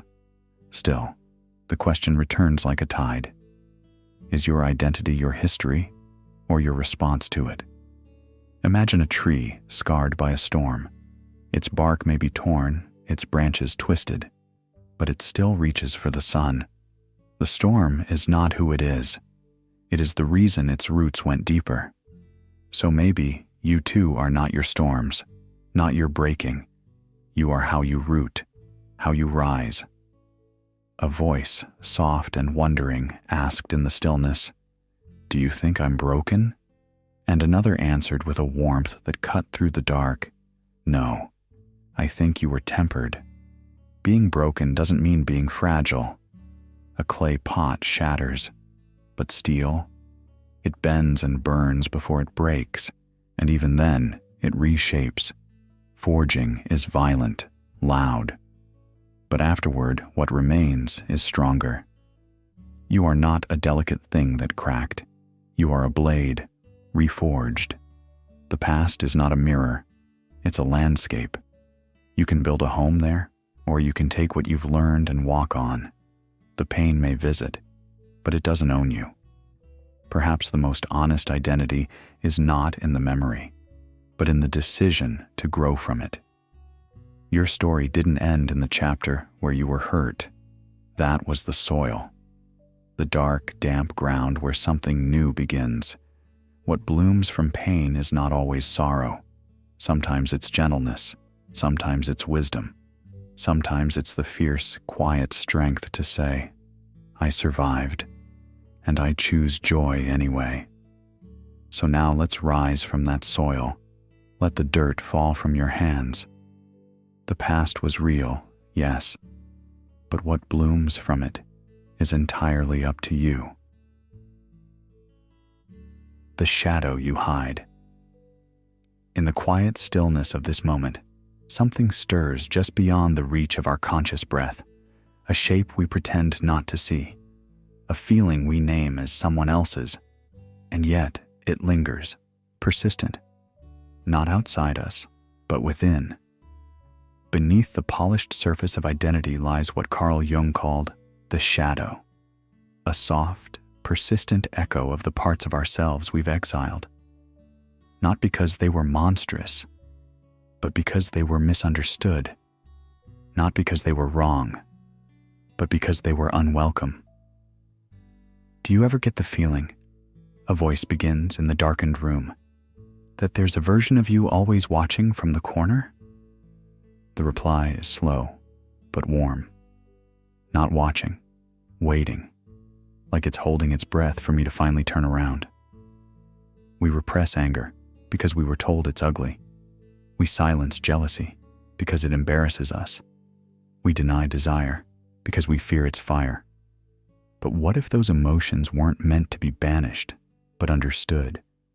The shadow grows not because it is wicked, but because it is starved of light. In the silence of suppression, it festers, not to haunt us, but to be seen. A child who wasn't allowed to cry doesn't forget sadness. They bury it. A woman who was told to be nice doesn't lose her rage. She just learns to clench it behind a smile. And the man who was mocked for fear learns to wear bravado like armor. But armor is heavy, and over time, we forget what we were protecting in the first place. "Why do you think I lashed out yesterday?" the man asks, stirring his tea. "I don't know." "Maybe you were tired," his friend replies. He pauses, then whispers, "Or maybe a 13-year-old version of me still thinks no one ever listens unless I raise my voice." To face the shadow is not to become something else. It's to return to yourself, a wider, deeper version, not sanitized, not perfected, but whole. It is to look into the mirror not for the flattering angles, but for the features you always cropped out, and then to keep looking until even the parts you resented begin to soften under the warmth of your own attention. The courage to meet the shadow isn't in slaying it, but in offering it a seat at your own table. When we say, "This too is me," we don't become worse. We become real, more capable of love, more deserving of peace, because we're no longer at war with ourselves. A streetlight flickers as two old friends walk home. One pauses and says, "You know, I used to hate how sensitive I was." His friend grins. "And now?" He looks up at the moon, sighs gently. "Now I write poems when it rains." This is how the shadow softens, not through exile, but through welcome, through gentleness, through letting even your roughest edges come close enough to be heard. So now, in this breath, may we do the same. Let the shadow sit beside you, not as your enemy, but as your oldest companion, the one who remembers what you forgot, the one who aches to belong. And if sleep begins to settle behind your eyes, let it. You can always come back to this place, this reflection, this moment of meeting the parts of you that once hid in silence. We turn now toward that quiet darkness, not to be consumed, but to offer it the smallest flame, a flicker of compassion, a whisper of welcome. And in that light, we rest. The thought that thinks you. Sometimes, when you're quiet enough, you might catch it, the voice inside your head, speaking before you gave it permission. A sentence halfway formed, an emotion blooming before you knew why. It's strange, isn't it? How so much of your inner world seems to happen without you, as if something else, some deeper current, thinks you before you even arrive to think. "Do you ever wonder?" she asks, voice soft, almost afraid to interrupt the hush of night. "If you're the one thinking, or just being thought?" He looks up at the ceiling, tracing invisible constellations with his eyes. "Yeah, all the time. Like, who decided I should think about my ex right now? Or that weird thing I said in 8th grade?" She laughs, but there's a pause after, like she's considering something heavier. It's like my brain is a roommate who never shuts up, but I keep confusing her voice for mine. So much of what we call the self, the decisions, the worries, the memories, rises without request. The thought that told you to double-check the lock, the feeling of dread that sneaks in at midnight, the craving for something sweet. None of these were summoned. They simply appeared. So then, if you didn't choose the thought, are you still the thinker? But what if the answer isn't in control, but in awareness? Maybe you're not the one producing the thoughts, but the one who sees them, like sitting on the riverbank, watching driftwood float by. Some beautiful, some rotten, none of them you. And in this realization, something shifts. You stop wrestling with the mind. You sit beside it. It's quiet again. He breaks it, whispering like he's confessing a secret to the dark. "I've been trying to let them pass, the angry ones, the fearful ones. Just watch them come and go like clouds. And does it help? Sometimes, not always. But when it works, I don't feel like I'm drowning anymore." This is the soft revolution, not silencing the mind, but stepping back from its stage. To realize you are not the monologue, but the theater in which it echoes. Not the storm, but the sky that holds it. And so, we drift, not to escape the noise, but to find the space beneath it. A space untouched by thought, yet gently holding every thought that passes through. Perhaps that is where you are most yourself, not in the choosing, not in the reacting, but in the watching. Now let's go even deeper. Let's follow that stream to its very source. not to understand it, just to sit beside it, quietly. The memory of the future.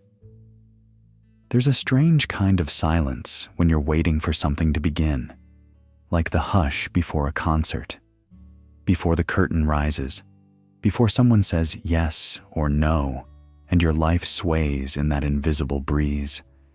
We think of memory as something that looks backward, but anticipation, it remembers forward.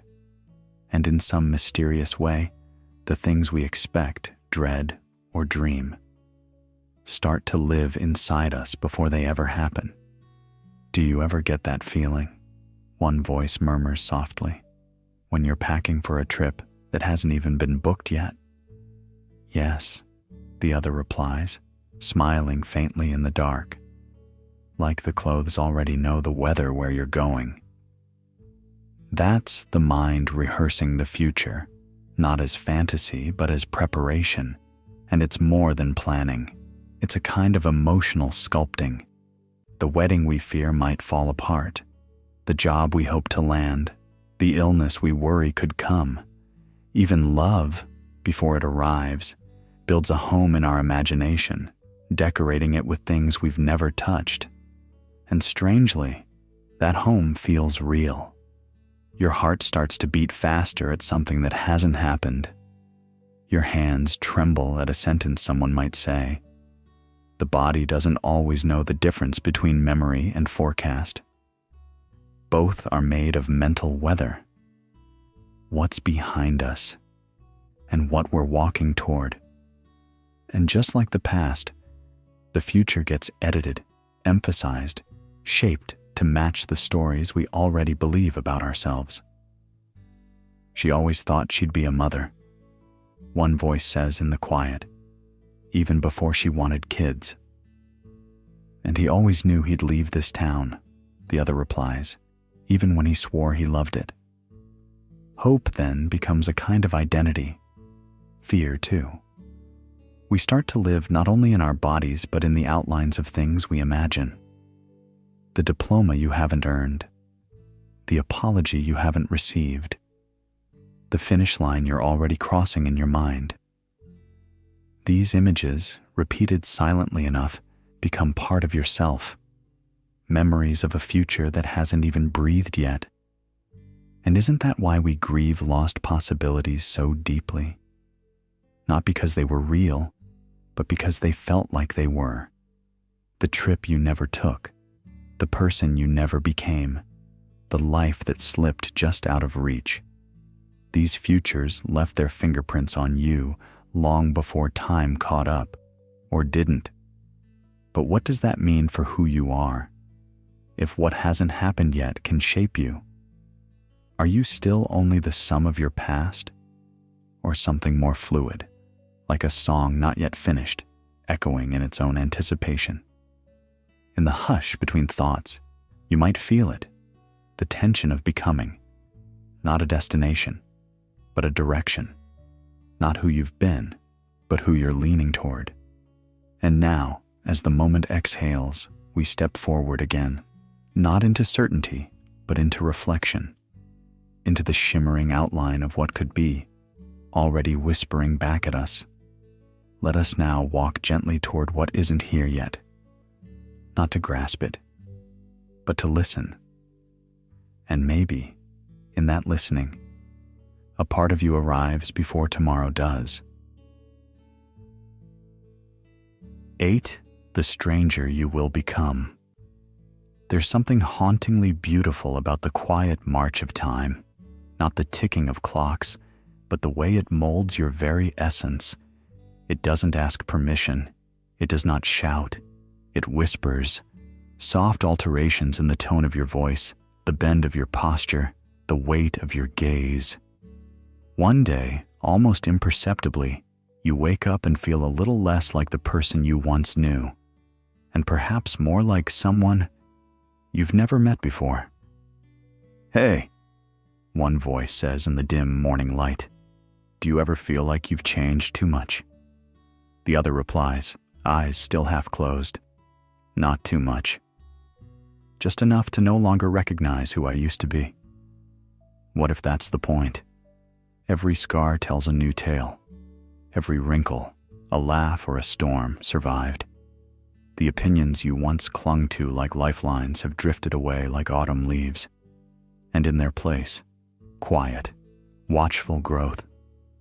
Time doesn't just change you, it unveils you. Like an artist gently brushing away layers of dust to reveal the sculpture beneath. The future version of you is slowly emerging from the stone. But here's the tender paradox. That version might feel like a stranger. You may reach a moment where you look at old photos and wonder, was that really me? The hairstyle, the smile, the dreams burning behind your eyes, they belong to someone else, someone you once were, and someone you are no longer becoming. But maybe that stranger is not a threat. Maybe it's a guest arriving for dinner, carrying wisdom you've yet to earn, patience you've yet to practice, love you've yet to give. Would you slam the door shut? Or would you greet them, with arms open, heart soft? Welcoming your future self means allowing for transformation. It means letting go of the need to remain the same just to feel safe. The cocoon must dissolve for wings to form. What you're becoming may scare you. It may confuse you, but it might also set you free. One night, as you're lying in bed with silence wrapped around you like a second blanket, try whispering to your future self, I'll be here when you arrive. I'll still believe in you. And perhaps, somewhere in a time not yet written, that future version of you will smile, grateful for the kindness you showed before they even existed. So tonight, leave a light on, for the stranger you will become. They are not far now. They are almost home. The dream they had for you.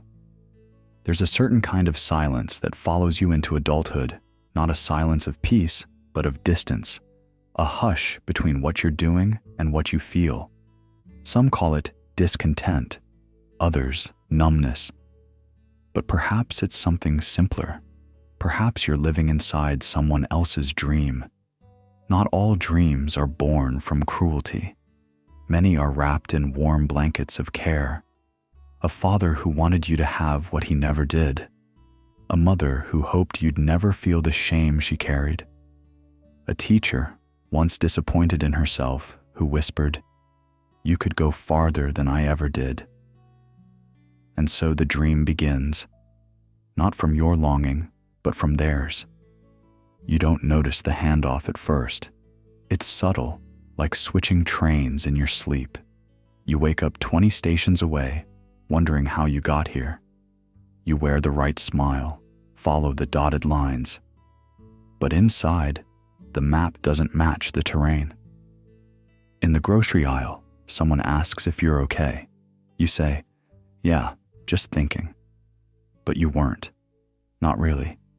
Just tracing lines in your mind you never drew. Two friends sit on a park bench, half-finished coffee in their hands. One sighs. Do you ever wonder if this life is actually yours? The other looks out over the still lake. Sometimes I feel like I'm reading a book someone else chose for me. Would you put it down? Maybe, if I had the courage to pick a new one. It's easy to confuse love with direction. When someone loves you, they want good things for you. But even love can cast shadows. Not every well-lit path leads to joy. Some lead only to safety, and others right into quiet resignation. You've played your role well. You've nodded at the right moments, worked the hours, collected the praise. But what if none of this fits, because it was stitched for someone else's reflection of you? A gentle truth settles like evening fog. Their dream wasn't wrong. It just wasn't yours. Sometimes the kindest thing you can do is thank the architect and walk out of the house they built, not with anger, not with blame, but with clarity. You didn't choose this dream. but you can choose to wake from it. And waking doesn't always mean quitting your job, changing your name, or leaving the city at dawn. Sometimes it just means pausing long enough to ask, what do I want, truly? A stranger holds the door open at the bookstore. You look like someone who just realized something important, they say. You smile. Maybe I did. They nod. Good. Those are the best stories to read next.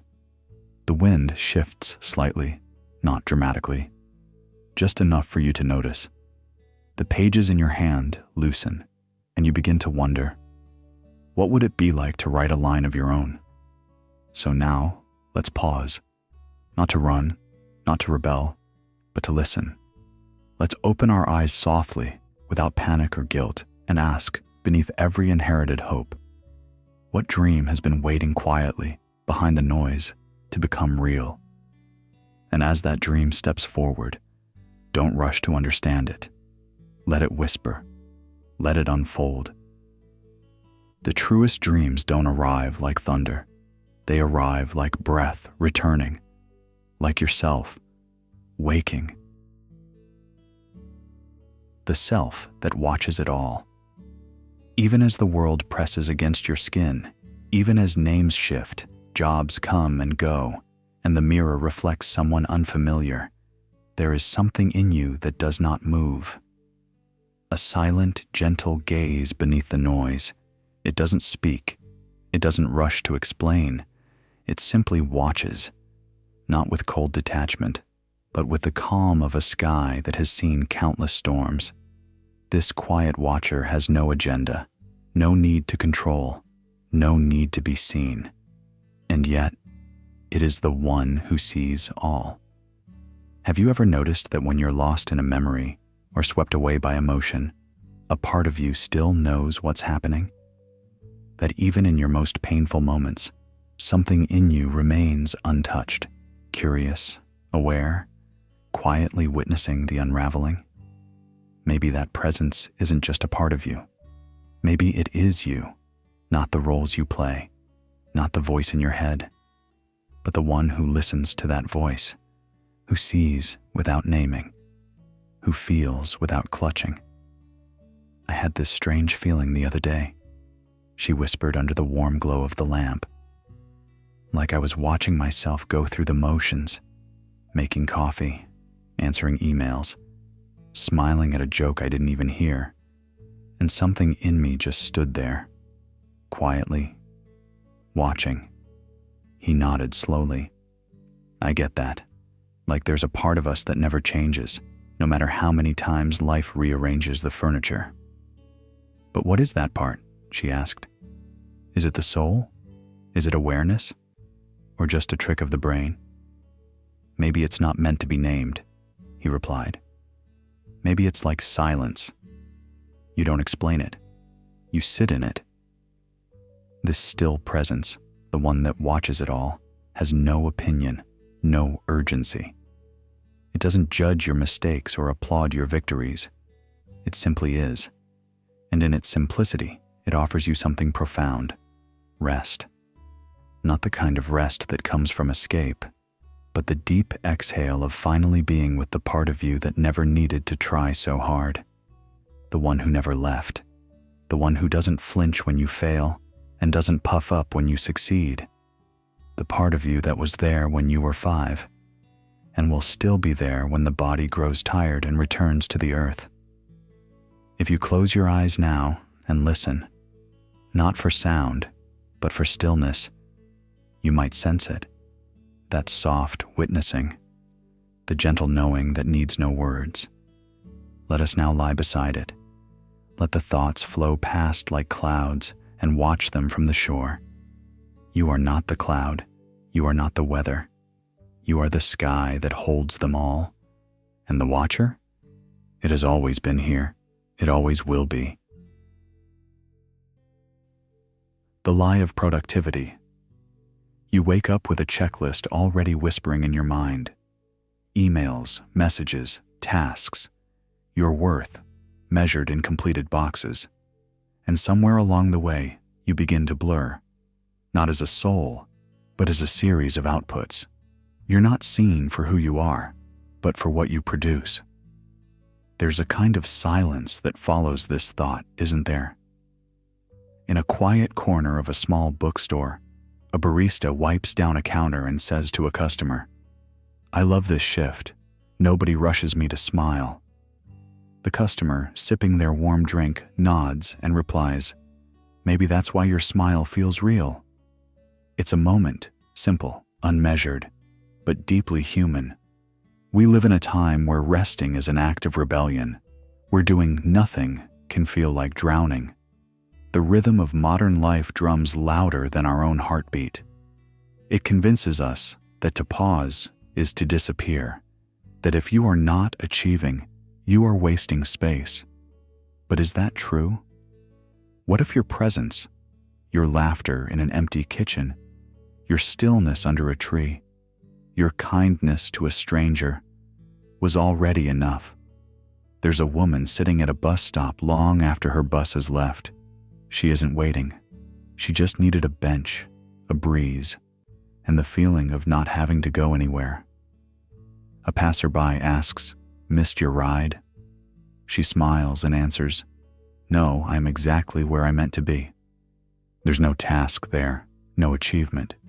But the world felt a little softer in that moment. When we tie our identity to our productivity, rest becomes invisible. But rest is not absence. It's presence. It's the time when the mind returns to itself, not to fix or plan, but simply to be. Have you ever watched someone asleep, their chest rising like waves in the dark? That kind of rest doesn't need to be earned. It simply is. So, what are you when the doing fades? You are not your resume. You are not your inbox. You are not the hours you clock or the weight you carry for others. You are the quiet space between, the exhale you forget to notice, the hum of life that continues, even when you stop. A child once whispered to their mother, "Do I have to be good all the time?" The mother wrapped them in a blanket and replied, "You just have to be." No lesson, no lecture, just unconditional existence. So let this be your soft permission to be unproductive, to let your limbs grow heavy, to not finish the list. Tonight, you owe nothing to the world but your own breath, and even that comes freely. Let us now lay down the weight of doing and rediscover the stillness of being. You're not behind, you're already home. Sleep if you need to, or stay with the sound. Either way, you're allowed. The code in your bones. Somewhere deep beneath the surface of your skin, beyond memory, beyond thought, there is a script written in silence. A code older than language, etched into the twisting helix of your DNA. Every cell hums with instructions: how tall you'll grow, what illnesses you may carry, how your brain responds to love, to fear, to light. It's easy to imagine this code as a fate, inescapable, predetermined, a prophecy running through your veins. But what if it's not a map, but a garden bed? Not a cage, but a canvas. A boy sits on the edge of a playground watching other kids play. He's quiet, not because he's shy, but because he notices too much. Years later, a teacher says he has a gene variant linked to sensitivity. His parents say, that explains it. But the boy wonders, what if I'm more than an explanation? In biology's language, identity begins with potential, not definition. Genes guide, they don't command. Like a compass, not a path. They whisper tendencies toward creativity, aggression, calm. But those whispers meet storms of culture, childhood, heartbreak, and in that collision, something uniquely you emerges. Do you think we're just biology? One friend asks the other as they lie under the stars, faces lit only by the moon's cool breath. The other shrugs gently. I think biology gives us the brush, but we choose how to paint. Think of temperament. Yes, a gene may nudge you toward caution, but your life might teach you boldness. A certain hormone may prime you for fear, but practice might build your courage. A seed may carry instructions, but the sun, soil, and storms determine what blooms. You are not merely a body executing code. You are a body responding to life, choosing how to hold your story. Identity, then, is not written once, but rewritten endlessly in the margins of biology. It is a dialogue between nature and will, between your ancestors and your imagination. And perhaps most tender of all is this truth: even if you carry the weight of inherited pain, addiction, illness, sadness, you can still choose how to carry it. You are not doomed to repeat what is encoded. You can interpret that code with compassion, with freedom, with vision. So as we rest now, breathe softly into your bones, not to decode them, but to thank them for being the structure, not the sentence, for carrying your beginning, not your end. Let us now drift past biology and into the realm of choice, where the soul writes in the ink of becoming. The voice you silenced. Somewhere along the way, we became fluent in hiding, not in a dramatic way, but subtly, like lowering your laugh in a quiet room, or nodding when you disagree just to avoid the ripple. We adapt early, and we adapt well. That's how children survive grown-up weather. A boy who once sang loudly in the rain learns to keep quiet during dinner arguments. A girl who asked too many questions begins to read the room instead of reading books aloud. At first, it's protection. Later, it becomes habit. Then, identity. And yet, underneath all that clever silence, something lingers. A voice. Yours. Not the one you learned to perform, but the one that first called out before the world answered back with its expectations. Did you always want to be this quiet? The question slips into a late-night conversation between two strangers on a bus. One shrugs, smiles gently.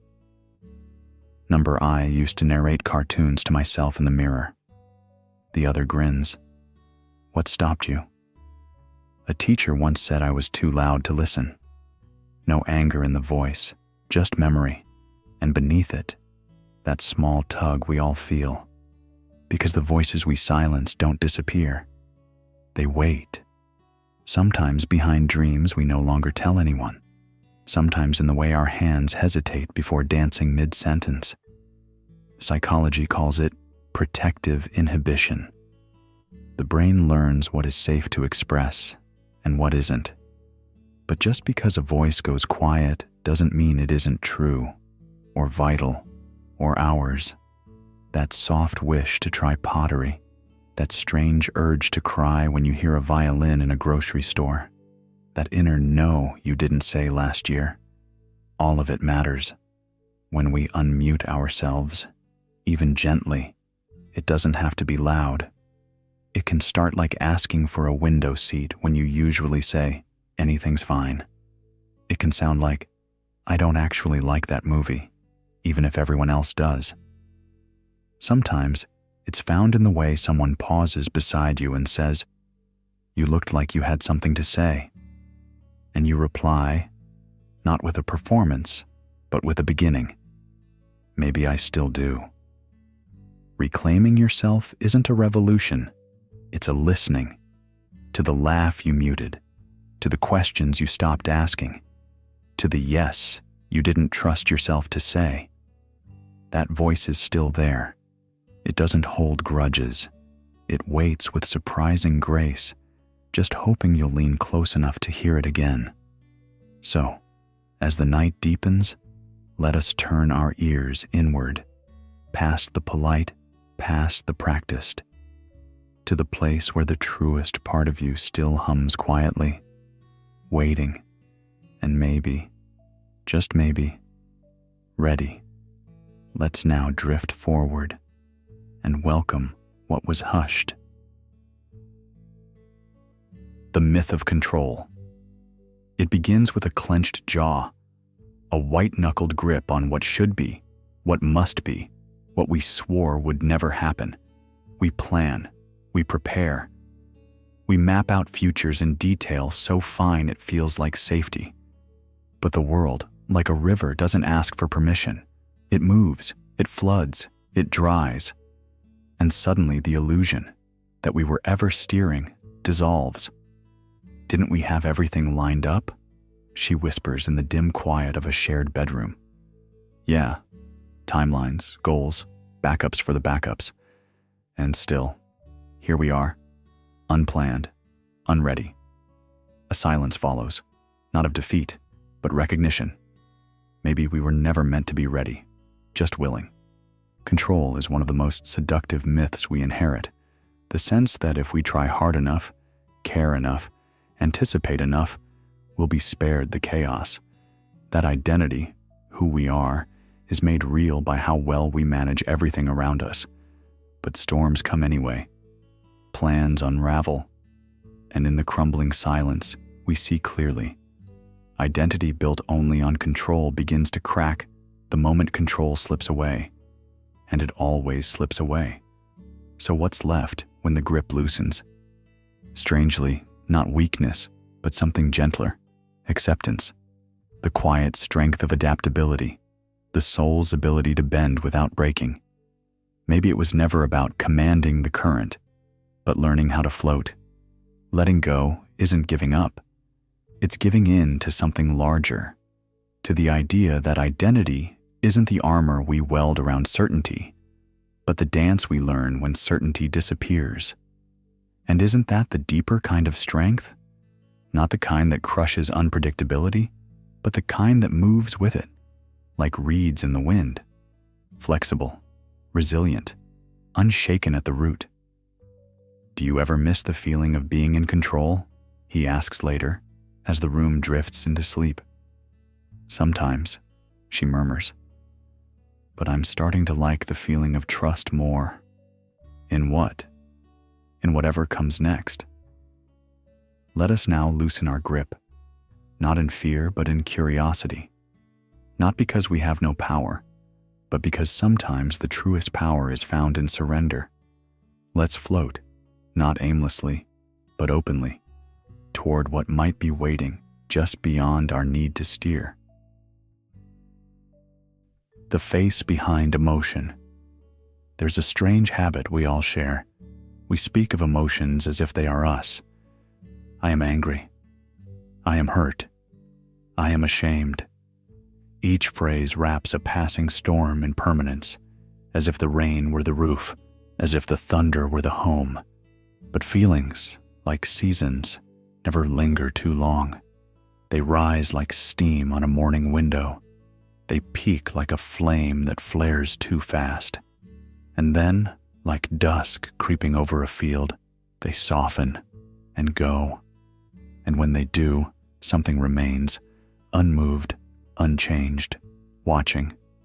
You may not always notice it, the one who breathes just beneath the feeling, the witness, the quiet stillness underneath the noise. A voice in a cafe says softly, "You seem a little distant today. Everything all right?" And with a smile you say, "It's just one of those moods, I think. It'll pass." And already, something inside you knows it's true, because maybe anger is just thunder in the chest, sadness, just heavy rain behind the eyes, joy, the sunlight spilling onto the floor, but none of them are the sky. You are, the one who was here before the first tear, the one who breathes through heartbreak and laughter without needing to cling to either. You're not the actor lost in the part. You're the stage that holds it all. Sometimes it takes the smallest moment to remind you. You hold a door for someone and they don't say thank you. A heat rises, but so does the awareness of it.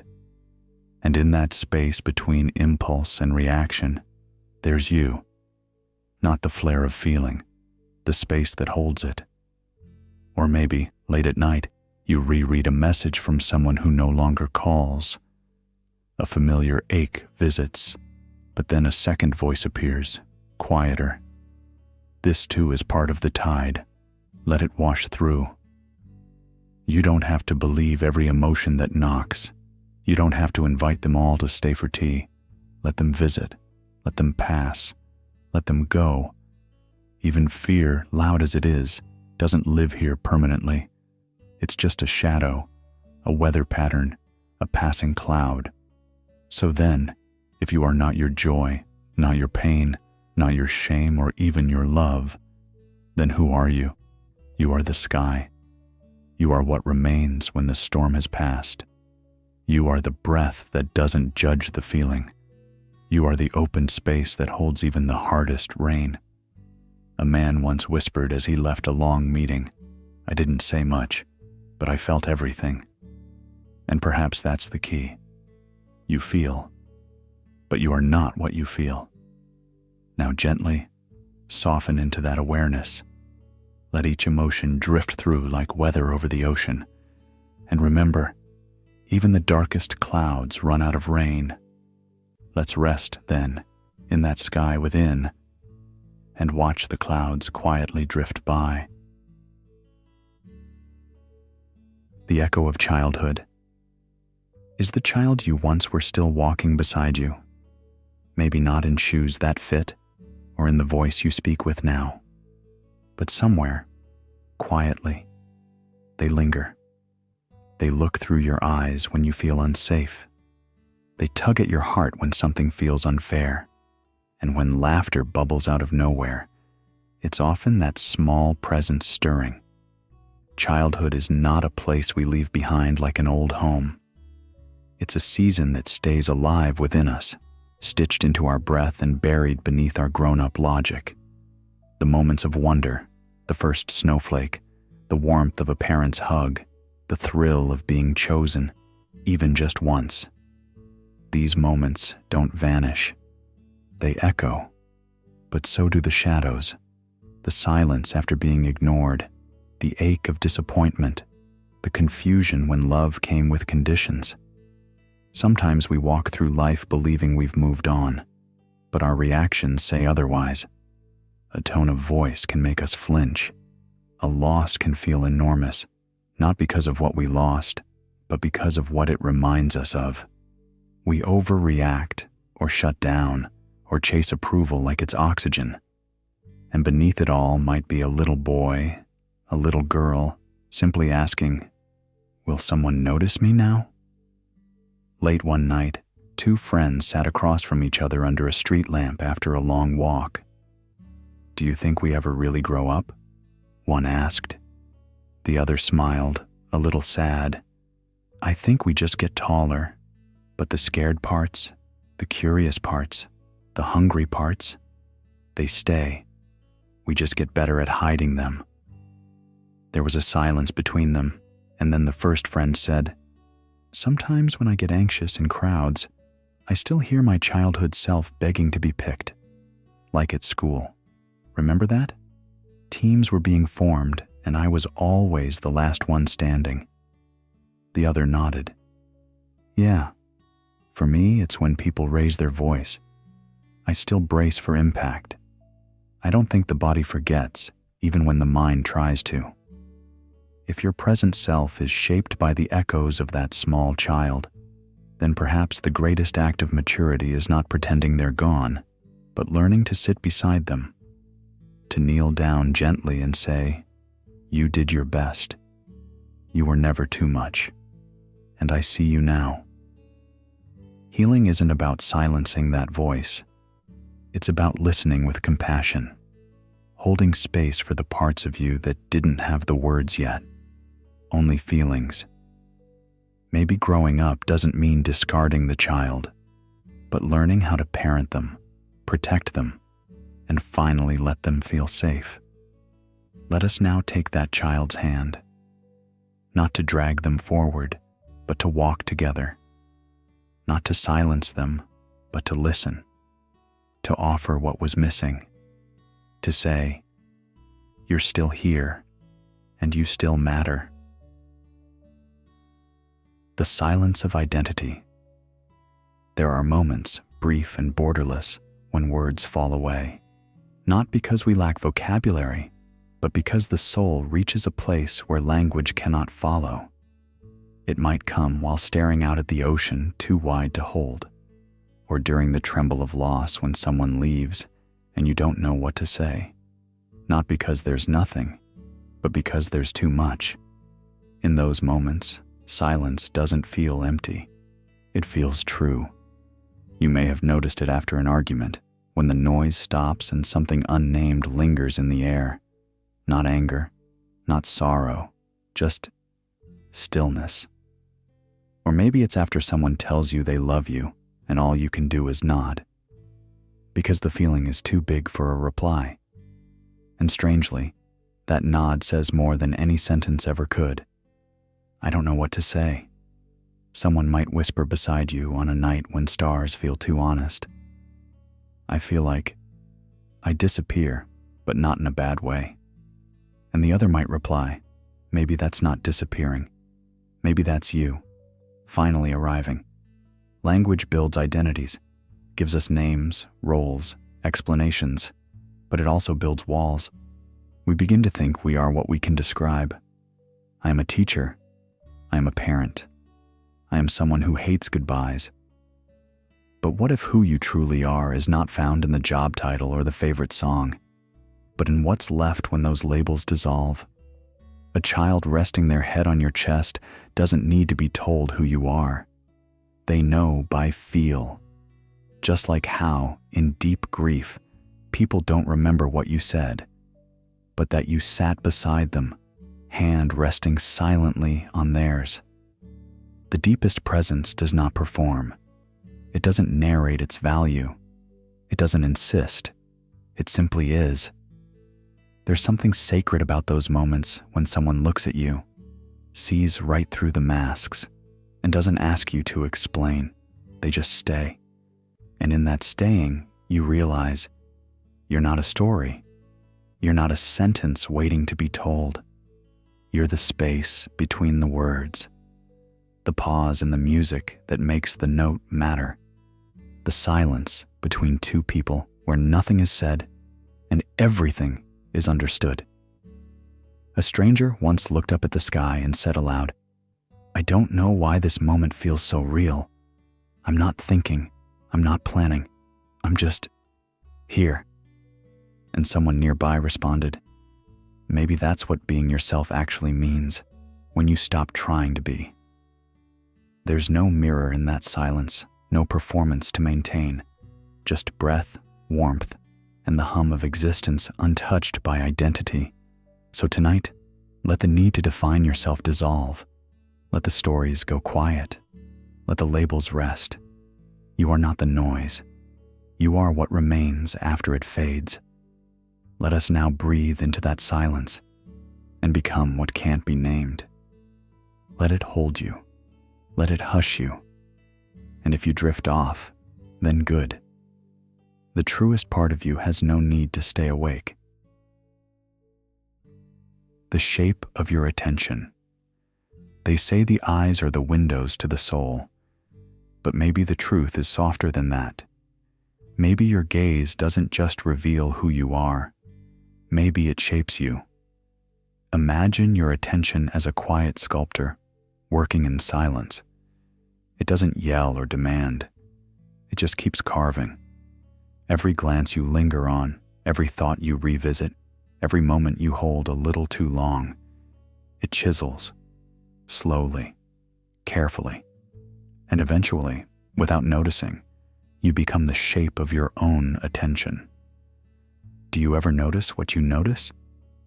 You mean like what I tend to fixate on? Exactly. When you're walking through your day, what sticks? I guess. I do spend a lot of time looking for what might go wrong.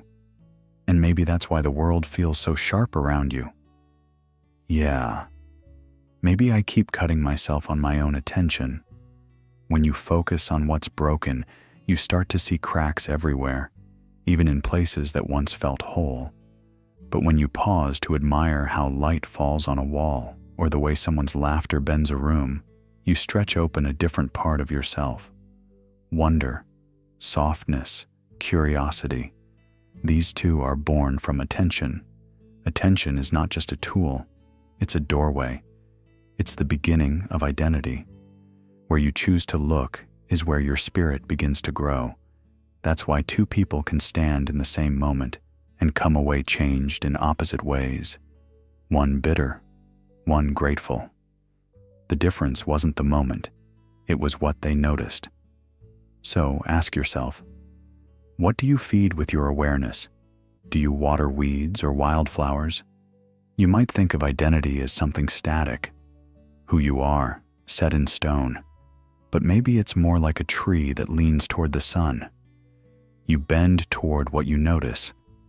And if the soul is not a fixed object, but a direction, then every glance, every thought is a compass. One person might fix their gaze on betrayal, and their heart becomes armored. Another turns their eyes to kindness, and their spirit softens. The world outside doesn't change, but the shape within does. Hey, can I ask you something? Yeah, of course. Do you think we become what we pay attention to? Maybe not all at once, but over time, yeah, like drops of water carving a canyon. So if I want to become lighter, I need to look for light. Exactly, even in small ways. Even just noticing a single bright thing can shift the whole day. Then maybe, I'll start there.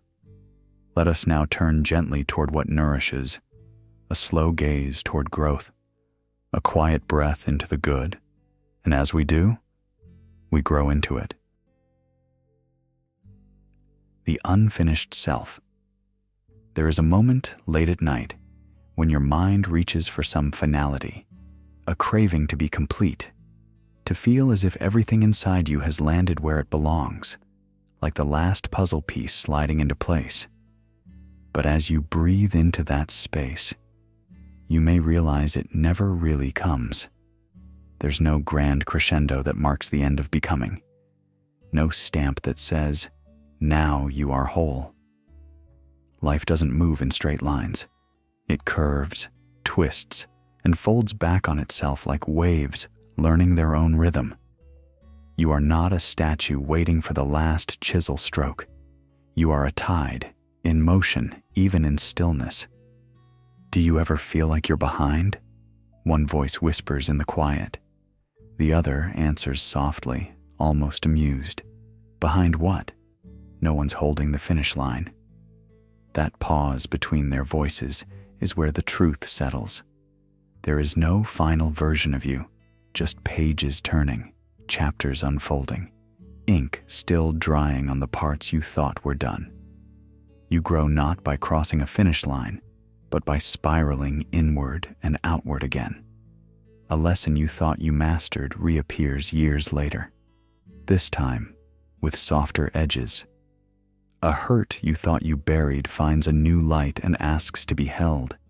Even joy comes back in a form you didn't expect, like hearing your own laughter and not recognizing it at first. Sometimes growth sounds like silence, like holding your tongue in a moment of anger, or staying when you used to flee, or leaving when you always stayed. These tiny acts, invisible to the world, are the brush strokes that make the masterpiece no one sees being painted. There's a man on a park bench, pulling a book from his coat pocket. He doesn't read it. He just holds it, like a question he's not ready to ask. And beside him, a woman sips her tea and says with a smile, I like how people think we're done when we sit still. Maybe that's when we're becoming most. Not every seed opens in spring. Not every answer arrives at the end of the sentence. Sometimes it comes in the pause, in the breath you didn't know you were holding, in the moment you stop trying to arrive and simply allow yourself to be here. Completion, you see, is a myth told by tired minds looking for rest. But peace, real peace, comes from knowing you don't have to be finished to be whole. You don't need the final word to feel understood. You don't need the entire picture to find beauty in one unfinished corner. And if you ever wonder whether you're lost because you're still becoming, just remember, the moon doesn't apologize for its phases. It glows in all its versions. So tonight, let the parts of you that feel undone rest in gentle light. You are allowed to be a sentence not yet ended, a sketch still forming, a story that forgets its plot and starts again. And in this moment, as you soften into sleep, know this: you are not broken. You are becoming. Let us now rest in that quiet unfolding and let go of the need to arrive. The flame you carry. There is a story that lives in silence. It doesn't shout and it doesn't rush. It waits, flickering in the quiet places of the soul, an ember that never asks for attention, but never disappears. Some call it the inner flame, others the soul's fire. Whatever name we give it, we've all felt it. That gentle heat inside when we speak our truth, or when we love without pretending. That quiet glow when we forgive someone not because they deserve it, but because we've grown tired of carrying the weight. Do you think everyone has that fire? One voice asked in the soft dark. Maybe. Or maybe it's not something we're given. Maybe it's something we tend, like a candle we're trusted to keep alive. Another replied. It doesn't burn like rage. It doesn't blind like obsession. This flame is steadier, more like the warmth of someone waiting for you in the rain. In childhood, it's wild joy. In youth, it's fierce curiosity. But as life happens, as pain enters, as loss teaches, it changes. And yet, it doesn't go out. It adapts. In heartbreak, it may dim, but it does not vanish. In confusion, it flickers, but it does not leave you. And here's the quiet truth. Identity is not the labels you wear or the faces you perform for the world. It is the way your flame burns. It's not loud. It's not proven. But it's there in how you show up again and again, despite disappointment. It's there in the things you keep loving, even when they don't love you back.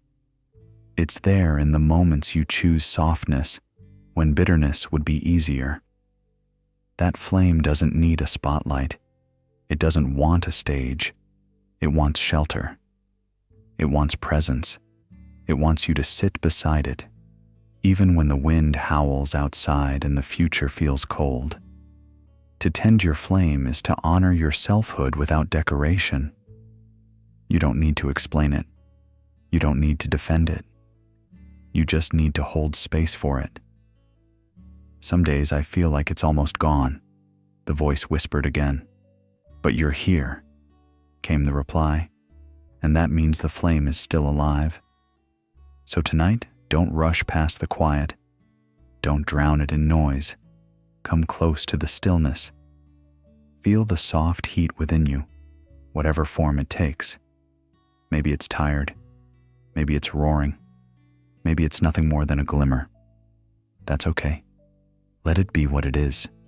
Let it warm your breath. And know this, even when everything around you falls apart, even when roles shift and seasons change, that small, enduring glow is what remains. It is not something you become. It's something you already are. Now let us sit by this ancient light and carry it onward into the dark.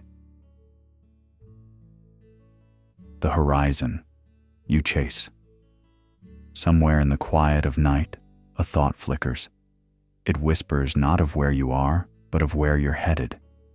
That distant shimmer, your dream, your plan, your destination, pulls you forward like a silent magnet. But what happens when the path becomes your identity and the person walking it disappears into the chase? There's a strange tension between striving and being. Goals can lift us. They give shape to our days, direction to our choices. But sometimes they start to consume us, not just as ambitions, but as definitions. You're not just someone who writes. You're only real when you're published. You're not just someone who trains. You're only valuable when you win. You're not just someone who cares. You're only lovable when you prove it. One night, in a nearly empty train station, a man leaned against the vending machine with a half-eaten sandwich. I sat nearby, waiting. He glanced over and asked quietly, "You ever get the feeling you're chasing something that keeps moving back each time you get closer?" I nodded, and we didn't say much else. He finished his food and left without a name, but the question stayed. Because sometimes, we confuse the person we want to become with the person we already are. It's like always reaching, but never resting. Always rehearsing, but never performing. You keep hoping the next goalpost will feel like home, but each time it shifts. One more promotion, one more trip, one more signal that you're finally enough. But what if you already are? This isn't a call to give up on your goals. Far from it. It's an invitation to notice that you are not your horizon. You are the traveler, the feet touching ground, the breath in your chest, the story unfolding now. If your identity only lives in a future version of yourself, you'll always feel slightly unfinished, like a book that's missing the chapter you're currently living. And isn't it strange how the mind can make you sprint through life like it's a checklist? Wake, achieve, improve, repeat. But at some point, even the best runners stop. Not because they failed, but because they realized the race was never about finishing. It was about noticing the sky above while they ran. A young woman once sat at a cafe table across from me. She looked up from her laptop, fingers paused above the keyboard, and said almost to herself, "What if I stopped measuring today by what it gets me tomorrow?" Then she closed the laptop, ordered tea, and watched the rain.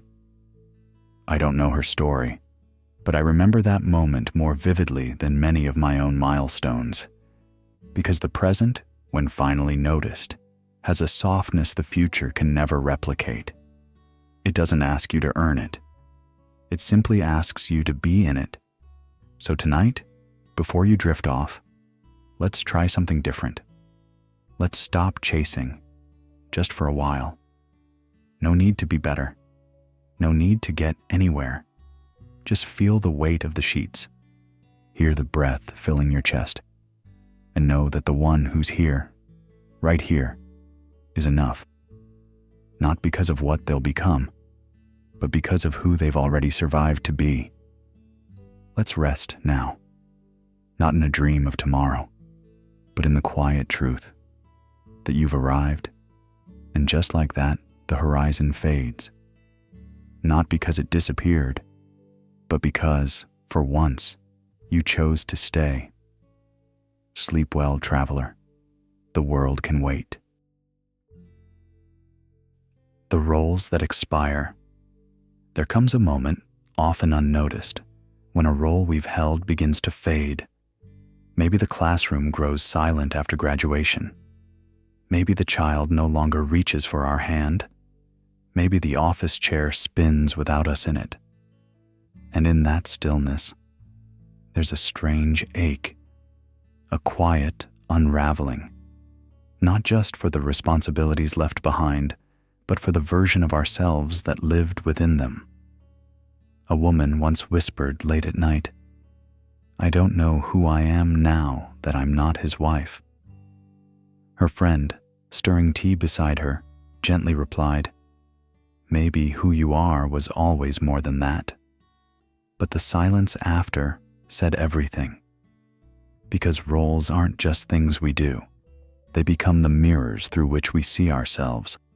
And when they fall away, it can feel like identity is shattered glass, reflecting nothing or too much. What's curious is how often we build a self out of borrowed names: daughter, manager, coach, caregiver. Each title feels solid until life removes it, like a tide retreating, leaving footprints of who we used to be. There's a mourning not often named in public, the grief of becoming role-less. It's not about a job loss or a breakup. It's deeper. It's the sudden absence of being known in a particular way. In that space, we're raw, vulnerable, like a tree stripped bare in winter, uncertain whether spring will return. But maybe that is where the deeper truth begins, not in what is worn or expected, but in what is uncovered. When all our roles dissolve, what remains is not a void. It's a chance, a pause long enough to hear the soft voice beneath the noise of duties and titles. A quiet conversation lingers in this stillness. Do you miss who you used to be? Sometimes, but I think I miss being needed more. And now, I think I'm learning to need myself. That, perhaps, is the beginning of a deeper becoming, one that isn't hurried, one that doesn't demand applause. It's the self that forms slowly in the shadows, unlabeled, unseen, but unmistakably real. Maybe it's not about reinventing ourselves every time life takes something away. Maybe it's about remembering who we were before all the costumes. So let us now take a moment to grieve what has ended, not to rush past it or to replace it too quickly, but to truly honor the versions of us that once held the world together in small, powerful ways. Then, like breath after stillness, let us welcome what has no name yet, but waits patiently to be met. The Identity of Solitude. There's a silence that doesn't wait for applause, a moment when your shadow stretches without a witness, no eyes meeting yours, no questions to answer, no stories to tell, just the subtle hum of existence, like the distant murmur of wind against glass.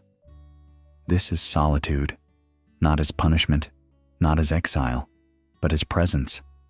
A room without mirrors, a day without noise. Two people once stood at the edge of a subway platform. One asked, "Do you ever feel more yourself when no one's watching?" The other smiled faintly, eyes on the tracks. "Maybe that's the only time I do." We're taught to tether who we are to others, laughter shared, hands held, photos framed. In the company of others, identity feels solid, reflected back through approval or argument. But in solitude, that scaffolding disappears. And what remains? Sometimes, nothing.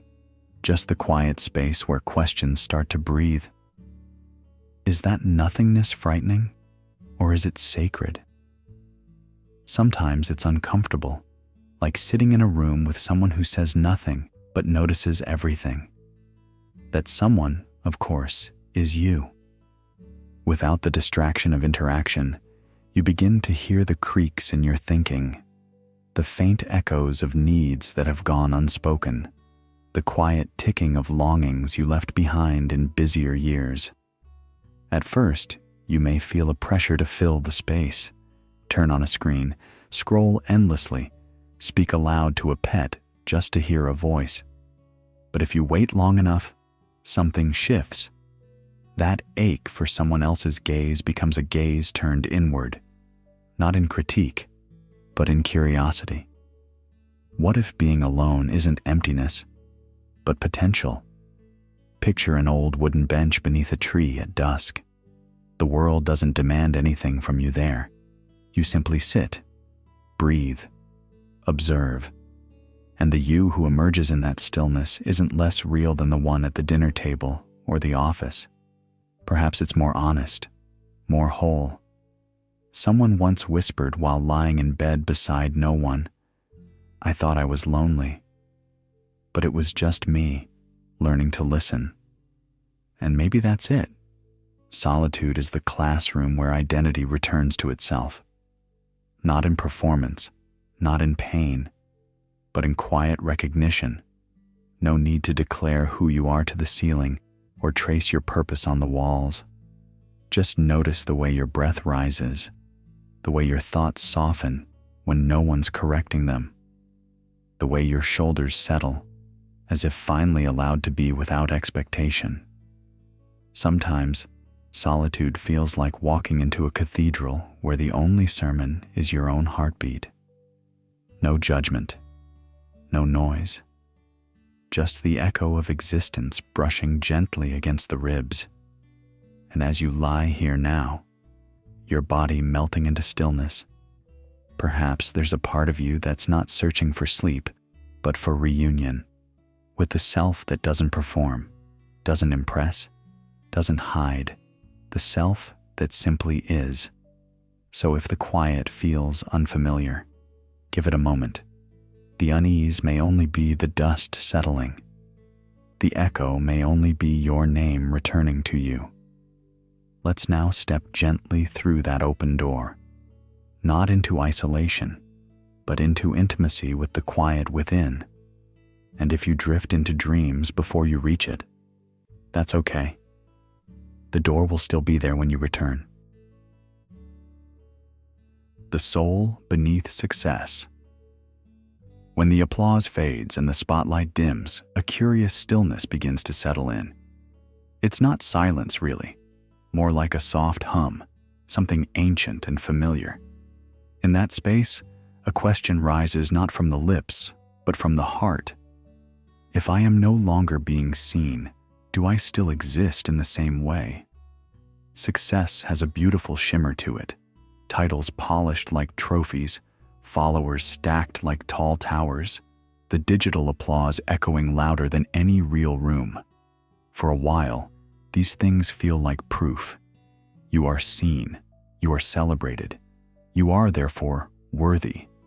But what happens when the likes slow down, the recognition thins, and the titles no longer fit? If those badges fall away, what's left beneath the suit of armor? Perhaps, just maybe, you. There's a strange freedom that comes with being unknown again. It's raw, it's unnerving, but it's honest. When no one is watching, you get a rare chance to meet yourself in your truest form. No script, no audience, just breath and bones and something deeper still. It's the part of you that doesn't need achievement to justify existence. The soul that watched you long before you were someone and will still watch when you're no longer anyone. One evening, a man once lauded for his influence sat across from an old friend on a quiet porch. "Do you miss it?" the friend asked. "The stage? The applause?" The man thought for a moment. "Sometimes," he said, "but mostly I miss who I was before I needed it." His friend nodded. "And who are you now?" He smiled faintly. "Learning to be no one, and it's strangely peaceful. If success is a kind of costume, then perhaps failure, or even obscurity, is where we undress. And in that vulnerability, we're not exposed, but revealed. Stripped of applause, we can hear our own heartbeat. Removed from rankings, we can realign with our values. Without the need to impress, we might finally learn how to feel. This doesn't mean success is wrong or hollow. It simply means it's not the root. It's the fruit. And fruit can nourish, but it isn't the tree. When storms come and accolades fall like withered leaves, the roots remain, quiet, unseen, alive. So what if we lived from the roots more often? When identity is tied only to success, worth becomes conditional. You become afraid to stop, to rest, to fail. But when identity springs from the deeper self, the one untouched by applause or neglect, you move through the world lighter. Not because you're empty, but because you're anchored. As we step off the stage of external approval, let us meet the quiet one backstage, the one who has always waited patiently, lovingly, for our return. Not to be fixed or improved or praised, just to be known. And perhaps that, not success, is the real prize. the stillness you avoid. There's a kind of silence that doesn't wait for you to be ready. It just arrives, soft as dusk, and when it does, it doesn't shout. It listens for you. Not the silence of a library or the one after a sigh, but the deeper quiet, the kind that echoes when you stop running, when the background hum, the busyness, the scrolling, the endless next goes still, and suddenly you can hear something else. A pair of friends sit beside each other on an empty bench, watching their coffees steam. One says, "You ever sit so still, you feel like the day finally notices you back?" The other nods, but doesn't speak, because in that moment, words would only get in the way. Stillness, you see, isn't empty. It's where all the hidden things go when you're too distracted to feel them. Old fears hum quietly beneath the ribs. Half-finished dreams stir behind the eyes. Regret paces softly just out of reach. But stay longer than your reflex to check your phone, longer than your habit of escape. And the silence will begin to speak, not in language, but in recognition, like someone you've known your whole life, but only now remembered how to greet. There's a rhythm to the quiet, not a beat, but a breathing. And in that rhythm, you'll meet a version of yourself that never needed to be loud to be real. Stillness isn't just the absence of motion. It's the presence of awareness. It's why a child sometimes stares at nothing and smiles, why a stranger holds a door a moment longer than needed, why you pause before answering a question that touches bone. We avoid the quiet because we fear what might surface. But maybe the things that surface aren't threats. Maybe they're truths, unpolished, unshaped, still ours. And if those truths are painful, then perhaps they were aching to be heard. Because even pain, when finally named, begins to lose its sharpness. And even fear, when finally faced, becomes less of a wall, more of a doorway. Stillness doesn't demand. It invites. It places a chair beside you and waits, not for you to perform, but to arrive. A woman once said, "I only found out who I was when the noise got too tired to keep lying." And it's in that hush, that brave little pause, where identity stops being something you chase and starts being something you remember. So if stillness has felt like a stranger, maybe tonight, let it be a room where nothing is asked of you, where the furniture doesn't need arranging, where the only voice you hear is your own, before the world taught it how to shout. Now let us sit together in that quiet space, not to fix or name or explain, but simply to be. And if you find a part of yourself waiting there, welcome it home. We'll stay just a little longer until the silence becomes a cradle, and the cradle becomes rest. And from here, we'll let the next thought drift in, soft as breath. The self beyond belief. What if the person you think you are was built, brick by brick, from beliefs that were never really yours? From childhood, we inherit not just eye color or laughter, but convictions. A father's stern morality, a teacher's firm worldview, a nation's pride. We wear these ideas like armor, mistaking them for skin. And yet, under pressure, when the world changes, when loss cracks open the floor beneath us, those beliefs can shatter. And when they do, the question is not what we believe anymore, but who remains when belief collapses. There's something disorienting about realizing that your most deeply held beliefs might just be scaffolding, temporary, a comfort more than a compass. You may have believed in justice, in order, in success, until you watched injustice go unanswered, order decay into chaos, and success lose its taste. And in that moment, you might whisper to yourself, if I don't believe in this anymore, who am I now? I used to think I had all the answers, one voice says in the dark. And now? Now I think the questions are more honest than the answers ever were. Doesn't that scare you? A little, but it also feels like the first true thing I've said in years. Sometimes we cling so tightly to what we believe because we fear the silence underneath, the quiet that follows the fall of certainty. It can feel like falling into a void. But maybe that void is not empty. It's space. Space for something more honest to grow, something not borrowed, something not built from another person's certainty. Maybe it's the soil where the self takes root, finally. If you pause long enough to examine your beliefs, not just what you say you believe, but what your actions reveal, you may uncover contradictions, borrowed ideals, and echoes of someone else's voice. But don't run. Sit with the dissonance. Let it hum through you. That's where truth begins, not in resolution, but in recognition, that the self is not what believes, but what watches belief rise and fall.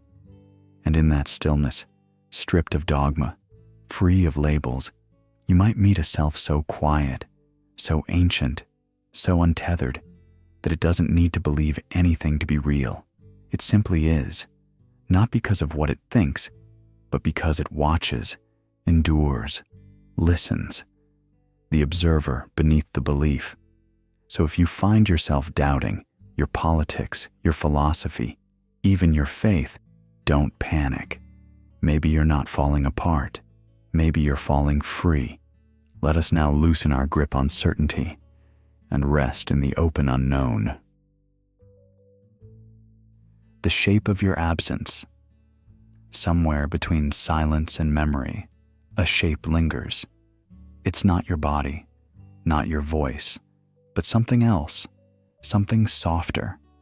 The subtle shift you leave behind in a room once you've walked out. A feeling, a weightless fingerprint on the air. He once said, I don't remember what she wore, but I remember the way she made me pause mid-sentence, like she had the power to slow time. That kind of absence, it stays.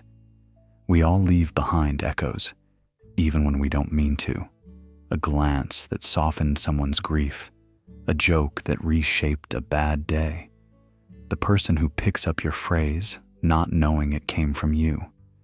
These are not artifacts you hold, but impressions you give away without noticing. Two strangers sit near a cafe window.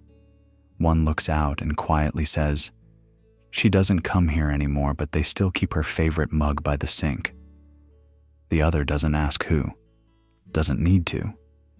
There's a pause, then a nod. It's strange how people remain through objects. We try so hard to shape who we are when we're here, through titles, efforts, ambitions. But what if the truer shape is what remains when we're gone? Not just when we've passed on, but when we leave a job, a friendship, a phase of life. That friend you haven't called in years, but still think of when it rains. That teacher who once made you feel seen. You carry their absence, not as a whole, but as contour, a quiet architecture inside your days. There is a truth most rarely say out loud. We exist not only in presence, but in how we continue in others. The quiet echo of your absence might travel further than your voice ever did. It might become someone's turning point, someone's memory of safety, someone's reason to try again. A woman closes her notebook in the subway and turns to the man beside her.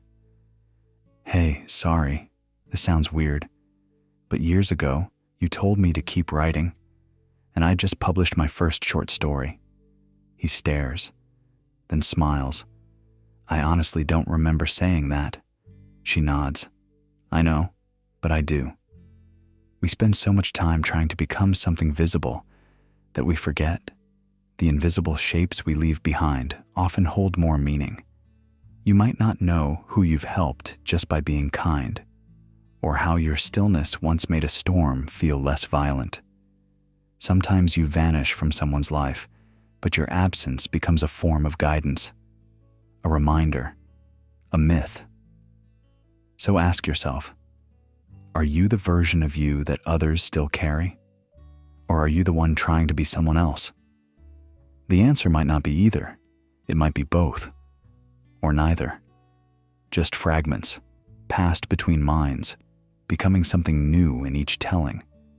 You don't have to hold everything together to leave something worthwhile behind. You don't even have to be remembered clearly. Sometimes just a trace of your presence, like a line in a forgotten song, is enough to soften the world. The air doesn't announce where you've been, but it remembers. Let us now lie gently with that thought, not needing to be seen, only felt, only carried, only left in the quiet shape of your absence, and in the hush that follows. Who do you think still follows you? The identity of change. Somewhere in the quiet of the night, there lies a question that so many of us tuck away. If I change, am I still me? We wear our habits like skin. We wrap our identities in memories, routines, and familiar tones of voice. And when those begin to shift, when life nudges us forward or drags us sideways, it can feel as though we're being erased. But what if we're not losing ourselves? What if, in the soft and unspoken language of growth, we're simply unfolding? You see, identity isn't a photograph. It isn't frozen. It breathes. It cracks and reforms like river ice in spring. Imagine the soul not as a statue carved from marble, but as a river winding through a landscape, carving, widening, narrowing, meandering in places it never knew it could reach. A tree doesn't mourn its falling leaves. The moon doesn't apologize for changing shape. And yet we, so fragile in our humanness, often resist the seasons inside us. One night, as rain tapped gently against the window pane, two friends sat beneath the yellow hum of a street lamp. One turned to the other and said, "I don't recognize myself lately."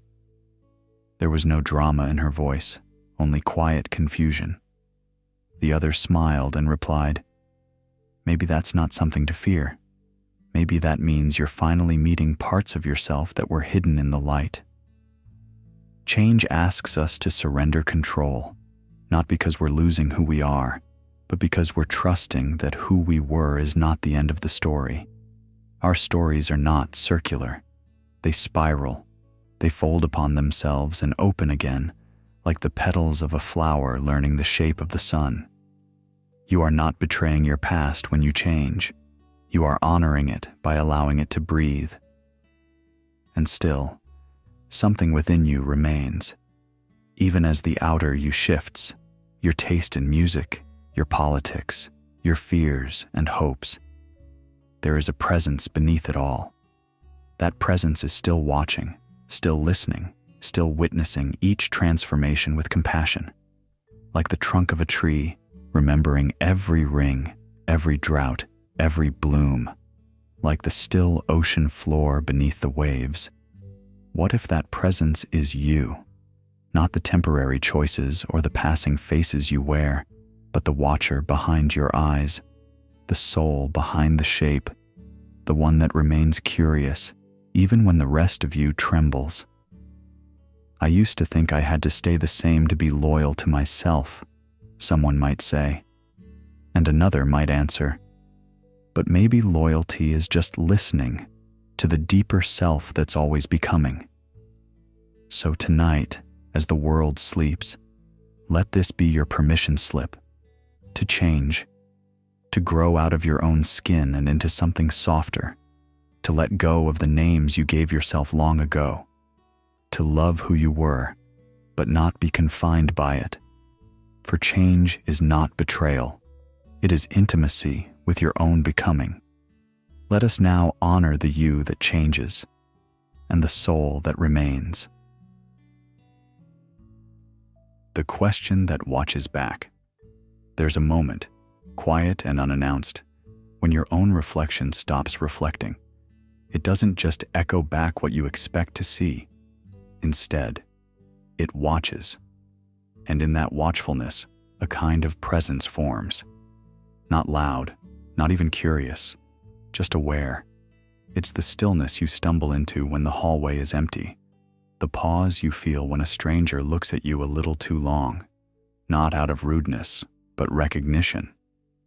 Do you ever feel, one voice says, soft and hesitant, like the question isn't really yours?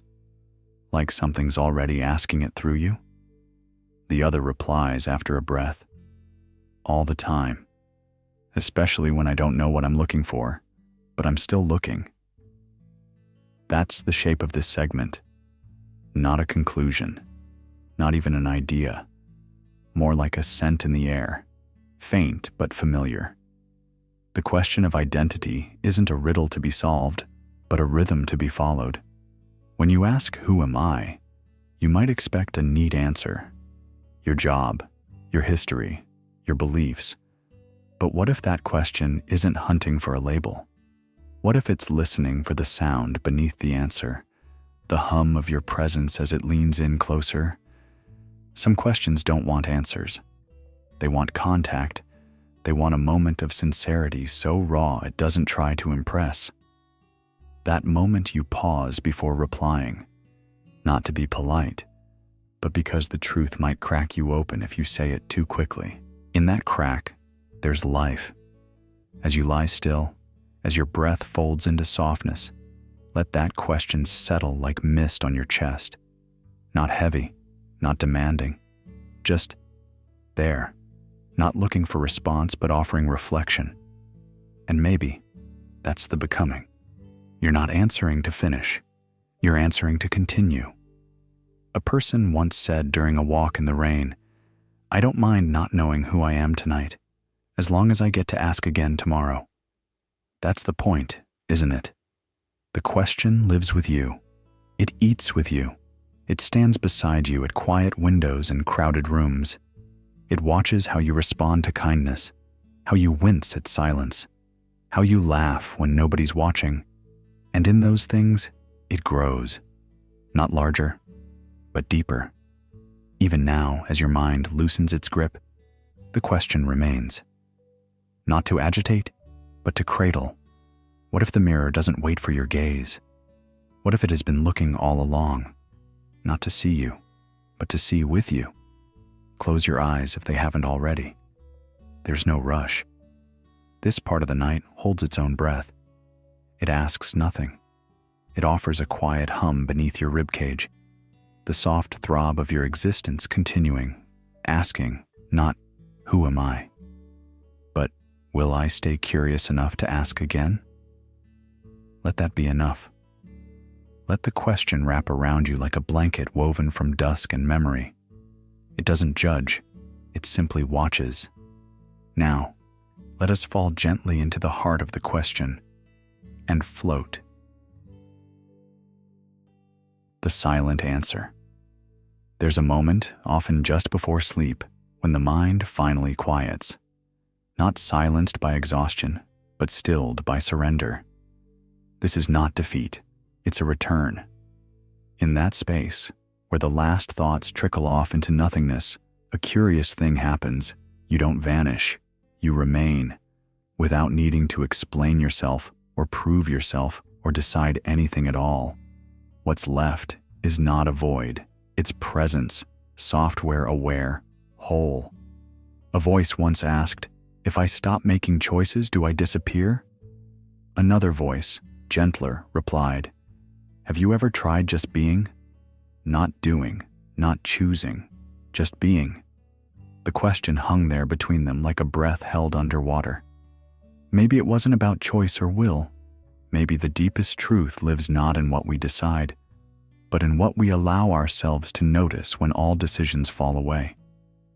When free will fades, when all our grasping for control softens into a simple yes to what is, we meet a rhythm older than thought.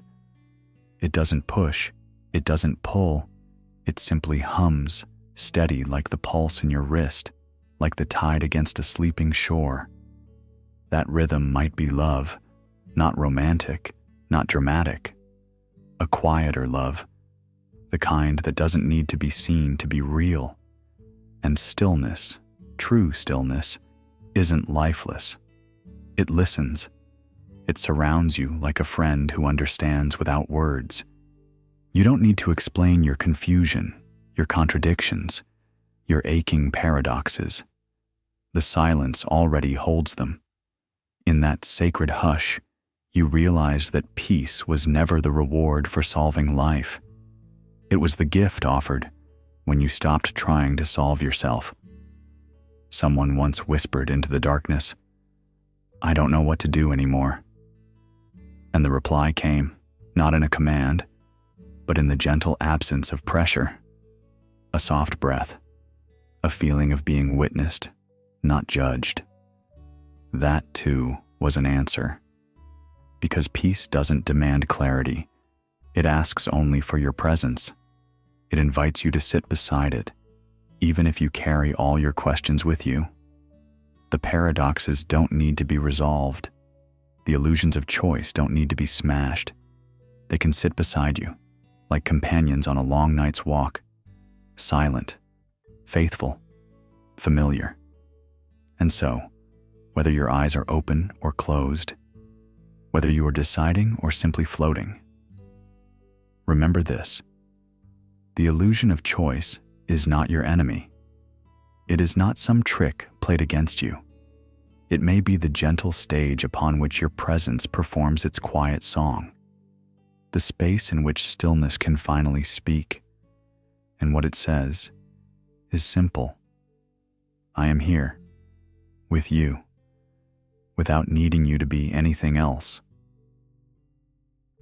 You've wandered through mirrors and masks, names and shadows. You've seen yourself in silence, in change, in memory, and in light. But maybe you haven't arrived, and maybe that's the point. Who you are cannot be caged in a sentence. You are the space between all the selves you've ever worn. So rest now. Let the questions echo a little longer. Let your breath soften. And know this: you are not lost. You are unfolding. Thank you for being here and being you. Good night.